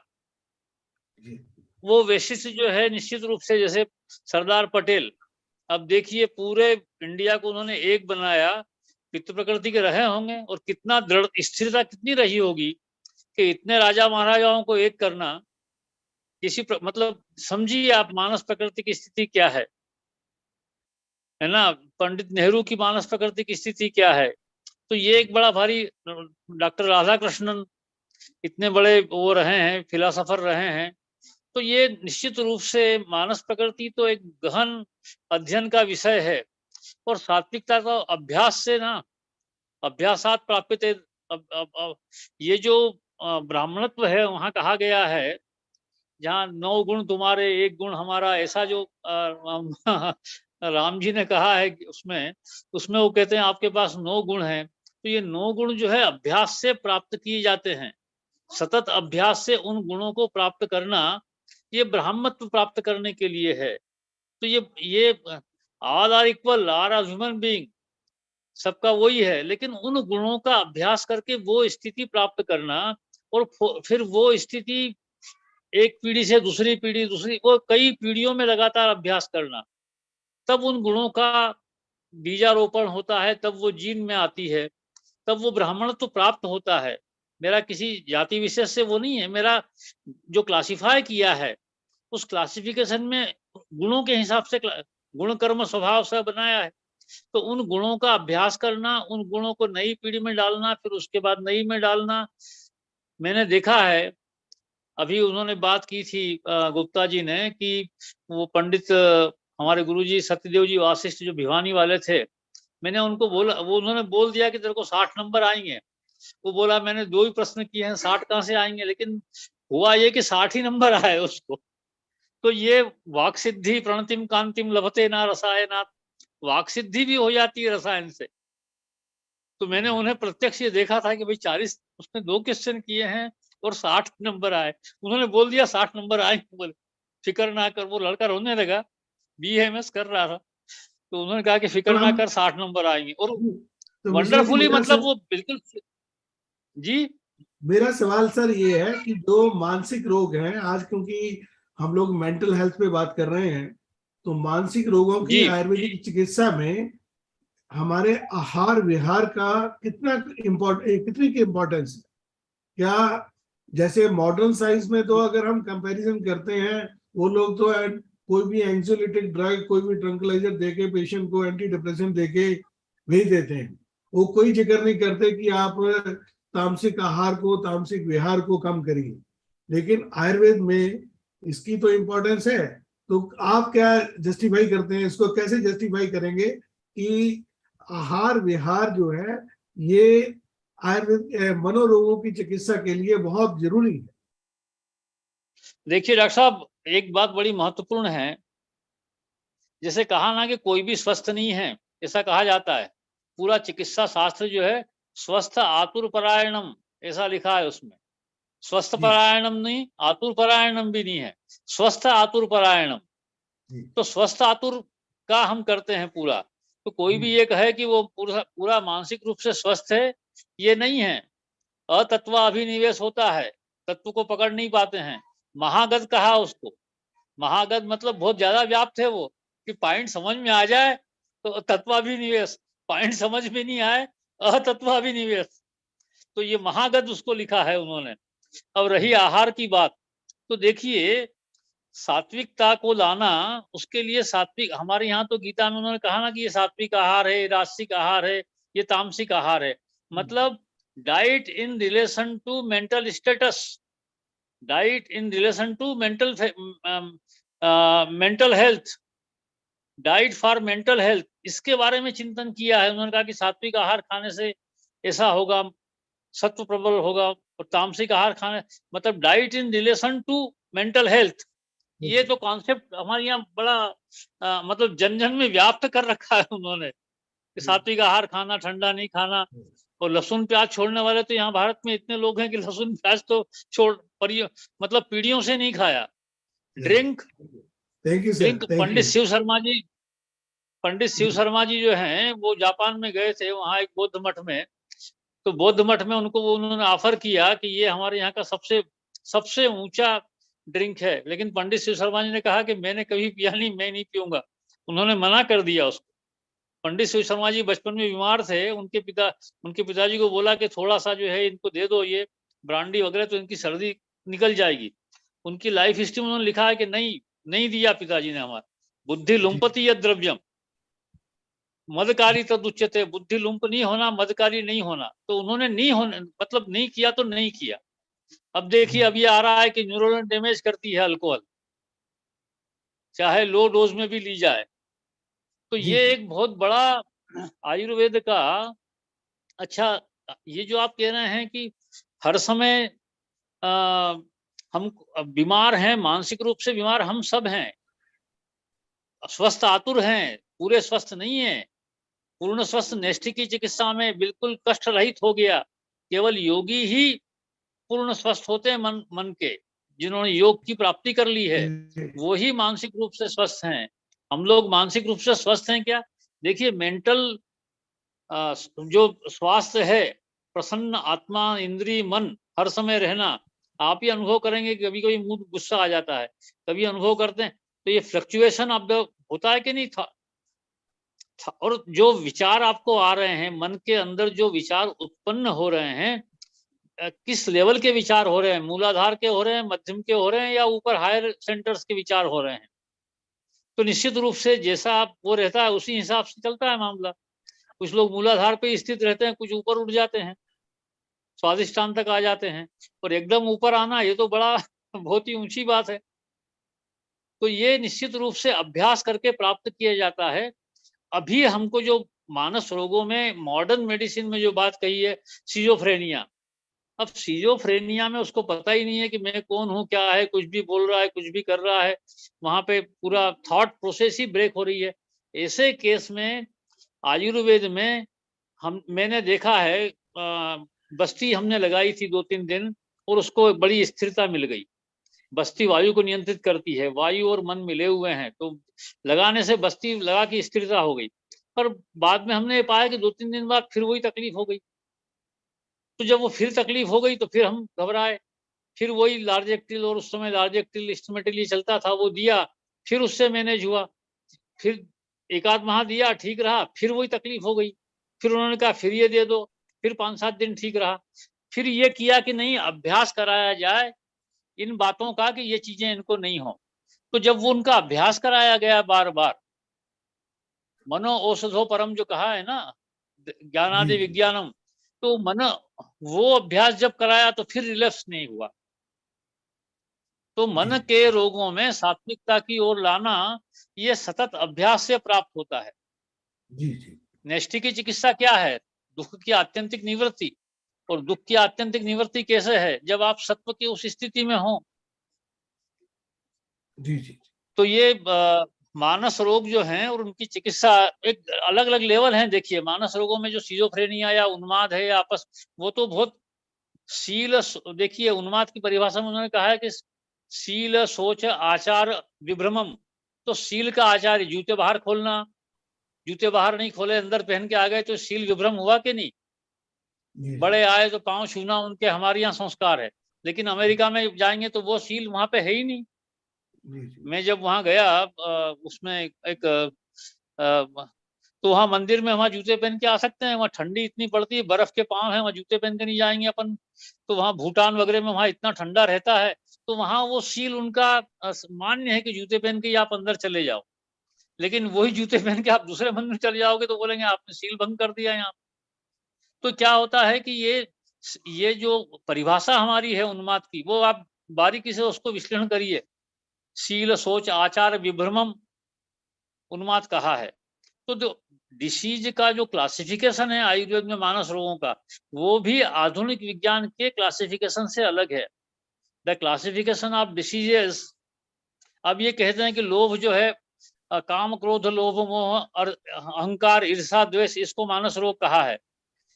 इसको मानस रोग कब कहा है? जब इसका संयोग नहीं हो। क्या क्रोध करना जरूरी नहीं है? क्या काम आवश्यक नहीं है? अभी कमाने नहीं बैठूंगा तो कैसे काम चलेगा? लोभ जरूरी नहीं है। तो काम क्रोध लोभ मोह, मोह भी होता है मेरे बेटे की मेरे को केयर करना है। कौन केयर करेगा मेरे बेटे की? तो उसके मोह नहीं है क्या? ये मोह, इसको मोह कहो आप, लेकिन वो क्या ये काम क्रोध लोभ मोह ईर्षा, ये सब जो है समयोग जब इनका हो रहा है तो व्याधि थोड़ी है क्या ये? आपको यदि हम कुछ गलत बात बोल दें और आपको गुस्सा नहीं आए तो हम न्यूट्रलिटी कहेंगे उसको। गलत बात है तो उसका विरोध करना पड़ेगा हमको, और वहां तो आक्रोश बनेगा, और ये आक्रोश बनना प्राकृतिक प्रक्रिया है। तो वहां आप बोलोगे क्रोध विकार है, तो ये बात कैसे चलेगी? तो क्रोध कहाँ प्राकृतिक रूप से है, लोभ कहाँ मतलब संयोग जहां हो रहा है वहां व्याधि नहीं है। पर यदि काम क्रोध लोभ मोह में अपनी स्थिति को ही गड़बड़ हो गया तो फिर वो व्याधि है। भाई काम नहीं होगा तो ये हमारी पॉपुलेशन 130 करोड़ है। जी जी, आप मेरी बात समझ रहे हैं? जी जी जी, बिल्कुल बिल्कुल बिल्कुल। काम जो है टाइम बहुत हो गया। Thank you sir, thank you. जी जी जी जी जी, मैंने बहुत समय ले लिया। Thank you sir, thank you जी, बहुत समय ले लिया मैंने। पवन जी नमस्कार। नमस्ते नमस्ते। Thank you, sir. Thank you, sir. Now, for concluding remarks, I would like to request V.K. Agnihotri, sir. Welcome, sir. Welcome, sir. Thank you doctor Pawan Sharma ji, नमस्कार। अभी हम लोग सारी बातें सुन रहे थे और मुझे लगा कि परिक्रमा पूरी हो गई और बहुत बेसिक पर हम पहुंच गए। जब पढ़ाया जाता था कि दोष कितने हैं, तो जो बच्चा कह जाता था 3, उसके नंबर कट जाते थे। तो वहां से शुरू हुई, दोष 2 होते हैं, शारीरिक दोष और मानसिक दोष। तो अभी जो डॉक्टर हमारे हरीश वर्मा जी ने जो एनालिसिस की, कमाल की बात है, जिसको प्रत्यक्ष या परोक्ष रूप से हमारे मिश्रा साहब, बड़े भाई साहब ने सेकंड किया है। खास तौर से आपकी जो एनालिसिस थी, इससे पहले मैं पूरी भी चर्चा करूंगा, अभी चूंकि ताजी डिस्कशन इस पर पहले कवर कर लेते हैं। तो वो जो आपने चर्चा की, निश्चित रूप से ये भारतीयों के लिए हो ना हो, लेकिन आप जहां पर हैं टोरंटो के लिए और यूके में, ये चीज एनालाइज करने के लिए बहुत ही अच्छा लगा कि वातिक एक ही आपने मॉडल लिया और उसको तीनों ही प्रकार के मानस स्थिति के अनुसार अन्नपान या आचरण कराने से क्या क्या सिम्टोमेटोलॉजी फिजिकल बॉडी पे आएगी, यानी बहुत अच्छे, मतलब अपील कर गया मेरे को, बहुत अच्छा लगा। और उसको सेकंड किया भाई साहब ने, तो ये बात तो ठीक हो गई। लेकिन एक जहां पे थोड़ा सा ना इत्तेफाकी हो रही है कि प्रथम अध्याय में चरक संहिता में जो बात आती है, आप सही है, हम आपको नहीं कह रहे, लेकिन मेरा जो अल्प ज्ञान था उस तहत हम ये महसूस कर पा रहे हैं कि हेतुलिंग औषधि ज्ञानम स्वस्थातुर परायणम। तो वहां पर हम समझते हैं दोनों मॉडल्स को लेकर चर्चा की गई है कि हम हेतुलिंग और औषध के ज्ञान जो है वो स्वस्थ के लिए और आतुर दोनों के लिए बता रहे हैं। और उसके बाद त्रिसूक्तम शाश्वतम पूर्णम बुद्धे यह पितामह। तो हम अक्सर बच्चों को पढ़ाते थे कि स्वस्थ का हेतुलिंग और औषध क्या है। तो हेतु उसके सामान्य सात्विक भोजन है, गेहूं है, और लिंग क्या है कि वो लिंग पे जो लक्षण गिनाए हमारे आचार्य सुश्रुत ने, चरक ने, कि अन्नाविलासो भुक्त से वो होना चाहिए। और उसके बाद औषधि हो गई, तो हेतु उसके हो गए, लिंग हो गए और औषध हो गई। तो इसलिए हमने स्वस्थ को स्वस्थ माना और आतुर को आतुर माना। इससे बड़ी बात भी हम यही जोड़ना चाहेंगे कि बराबर से ग्रंथ कहते हैं कि शरीरम व्याधि मंदिरम, कि शरीर जो व्याधि का मंदिर है, इसमें नाना प्रकार की व्याधि बनी रहती हैं। और इस नोशन को भी हम पिछले 20 सालों से इसको नकार देते हैं और बच्चों से बाकायदा पूरी क्लैपिंग होती है। मैं कहता हूँ शरीरम स्वास्थ्य मंदिरम, हम स्वस्थ पैदा होते हैं, 2-4 दिन के लिए कोई बीमारी आई है तो वो समय लेके ठीक हो जाती है। हम स्वस्थ थे, बीमार पड़े, फिर स्वस्थ हो गए। तो मैंने तो नोशन बदल दिया है, शरीरम स्वास्थ्य मंदिरम। और मृत्यु कोई व्याधि नहीं होती है, मृत्यु जो जब भी आ जाए तो इसलिए उसका कोई इलाज नहीं है। तो मेरे तो स्टैंड ये है, और आयुर्वेद के विद्यार्थी छात्र आचार्य होने के कारण और इतने अनुभव के बाद ये स्थिति समझ में आती है कि हम उसको तात्विक दृष्टिकोण से चीजों को समझें। रही बात आज के मानसिक स्वास्थ्य के संबंध में, जो विश्व हम मेंटल हेल्थ डे मनाते हैं, तो मानसिक स्वास्थ्य ही महत्वपूर्ण है। और जिसकी चर्चा जैसे कि घुमा फिरा के बात वहीं आ रही, मैंने परिक्रमा शब्द इसीलिए प्रयोग किया कि जैसा खाए अन्न वैसा बनेगा मन, तो वो तो बात ही वहीं खत्म हो गई, वहीं जहां शुरू हो रही वहीं खत्म हो रही। हम पूरा 360 घूम गए कि अन्न पर आप लोग चर्चा कर रहे हैं। अन्न ही हमारा अगर सत्य विधान है, तामसिक राजसिक नहीं है, तो वो हमारा मानसिक स्वास्थ्य जो है वो उसी हिसाब से इंटेक्ट रहेगा और दिन पर दिन बता रहेगा। रही बात प्राकृतिक स्थिति में, अगर मान लिया जूता पहन के गए नहीं गए, मन तो हमारा शुद्ध है, मानसिक रूप से हम तो मोटिवेटेड है कि हम दर्शन करने जा रहे हैं और हमें दर्शन का लाभ मिलना चाहिए। शरीर तो भगवान ने नंगा भेजा था, लेकिन हमने आवरण उसको इसलिए रखे कि हम अपने स्वास्थ्य को बचा सके। शारीरिक स्वास्थ्य सही रहेगा तो मानसिक स्वास्थ्य था, मंदिर में हम गए। तो बहुत चीजें, ये तो कहते हैं ना, मुंडे मुंडे मत्र भिन्ना, और विद्वान जहाँ बैठेंगे वो चर्चा निकलती रहेंगी। तो आज का सेशन बहुत अच्छा रहा। हाँ, नवीन जी के लिए एक चीज जरूर बताएंगे। देखिए, जो उन्होंने बातें उठाई थी, हम पता नहीं इसमें जुड़े हुए हैं कि नहीं जुड़े हुए, हमारे नवीन गुप्ता जी, उन्होंने ये सिद्ध कर दिया कि हॉलैंड, मतलब नीदरलैंड और बेल्जियम और अब यूके में रहते हुए जो पॉलिश नवीन गुप्ता जी है वो सामने आ गए। क्योंकि बात खत्म करते करते उन्होंने 3 बार तो पवन जी से अपोलॉजी मांगी कि आपको हमें मैंने इंटरप्ट करना पड़ा। तो ये है कि उनके तो नीदरलैंड के प्राइम मिनिस्टर साहब भी अपने 3 नंबर पर अपने क्रम की प्रतीक्षा कर सकते हैं। ये सब आ जाए तो निश्चित रूप से मानसिक स्वास्थ्य बना रहेगा। तीसरी चीज कि जब उन्होंने ये कहा कि हम किसी भी तरीके से शाम को 5 बजे तक भोजन कर लें, फिर तो बचे क्या, फिर तो जैन भी आजकल खूब 10 से 11 बजे पार्टी उड़ाते हैं। ऐसी बात नहीं, उन्होंने जैन को मार्कर दिया है कि जैनिज्म में ये है कि सूर्यास्त से पहले पहले भोजन कर लेते हैं।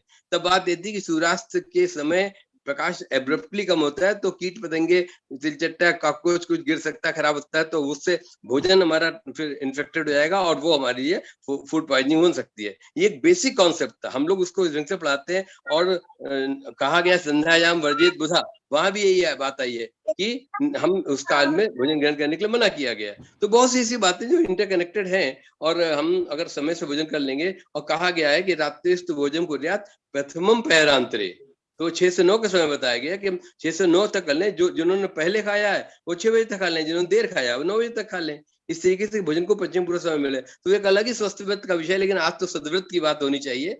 तो बहुत अच्छा लगा, और हमारे सभी आदरणीय लोग जिन्होंने आज हमारे वेबिनार की शोभा बढ़ाई, वो लगभग करीब 36 से 38 तक पहुंच गए थे।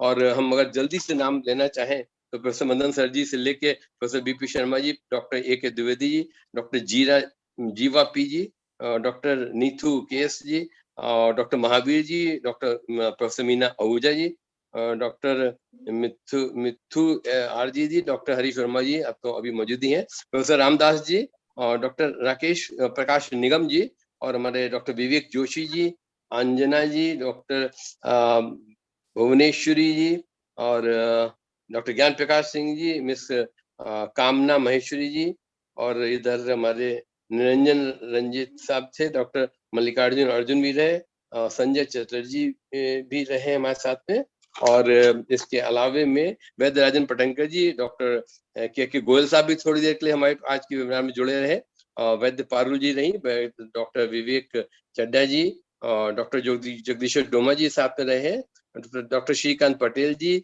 मिस्टर अरविंद दासन भी जुड़े थे, और मिस्टर सोमेंद्र मिश्रा जी, डॉक्टर सोमेंद्र मिश्रा जी रहे हमारे साथ, बड़े भाई साहब, प्रोफेसर कमलेश शर्मा जी भी कुछ मिनटों के लिए जुड़े थे, doctor Rajagopala ji, miss Pallavi Sathi ji, doctor CP Sharma साहब, doctor professor Sunita Pandey ji from Patna, doctor Karthika S ji, और श्री विद्या जी, और दीक्षिता जी, डॉक्टर हेमा मालिनी जी। उनका एक चैट बॉक्स में क्वेश्चन भी था, ताड़ना के संबंध में कहा था कि ये मानस चिकित्सा में किस रूप से ले सकते हैं, और डॉक्टर सुहास शेट्टी जी। आप लोगों का सबका बहुत बहुत धन्यवाद। और आज के हमारे जो सभी गेस्ट स्पीकर्स थे, जिन्होंने अपना बहुमूल्य समय निकाल के अपने बहुत ही ज्यादा मानस रोग कैसे बने, कैसे हेतु है, उनका सबका जो उन्होंने दिया, उसमें हमारे डॉक्टर निशांत शुक्ला जी हो गए, डॉक्टर हमारे नागेश्वर जी हो गए, हमारे डॉक्टर दिशा जी हो गई, और लास्ट पे हमारे वैद्य नवीन जी, उसके साथ साथ हमारे एक द्विवेदी जी ने जो सप्लीमेंट दिया है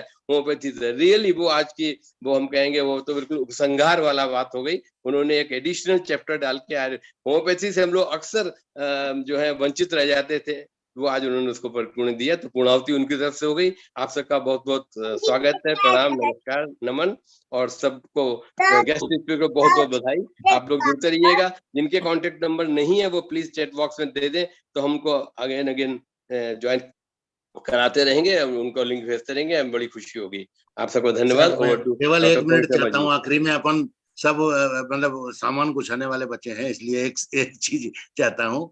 कल world international day of girl child है, अच्छा, तो उस पर डॉक्टर लक्ष्मी और डॉक्टर तुल्या बोलेंगी।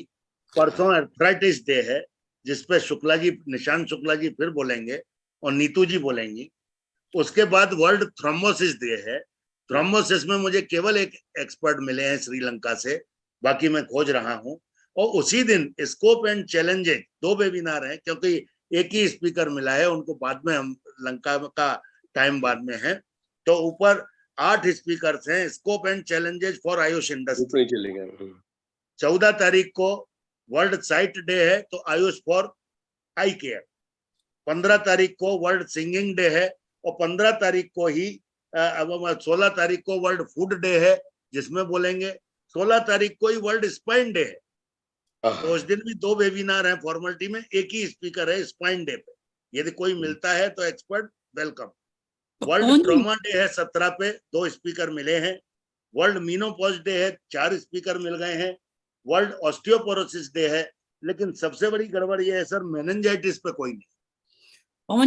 पवन जी ये जो थ्रोम्बोसिस पे है ना, तो जलों का चिकित्सा वाला कोई आदमी लो। अरे मैं अक्टूबर का प्लान सितंबर में सर्कुलेट करता हूँ मालिक, तो उसी समय सजेस्ट कर दिया करें, तो ये 11th आवर पे मैं क्यों भीख मांगू, बोलिए ना।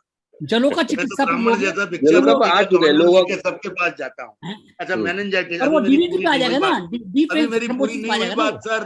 काइंडली लेट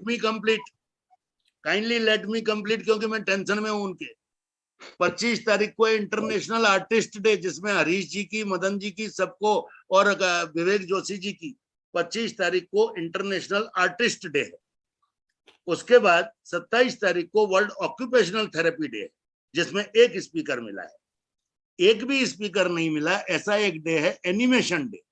आयुर्वेद में, फॉरेन में बहुत सारे सिस्टम्स के लिए, वात पित्त कफ को एक्सप्लेन करने के लिए बहुत सारे एनिमेटर्स हुए, जो आप यूट्यूब में देख सकते हैं कि वात पित्त कफ के। वो एनिमेटर्स कहाँ है, किन्ने बनाए वो एनिमेशन? वो एनिमेशन यदि वाले मिल जाएं तो कृपा होगी, आप लोग मुझे सूचित करें। उसके बाद है world psoriasis day, sufficient speakers are there. उसके बाद 30 तारीख को फिर विवेक जोशी जी, और सबसे मैं आग्रह करूंगा, वर्ल्ड ऑडियो ड्रामा डे। अब ये मेरे लिए भी नई लाइन है, ऑडियो ड्रामा।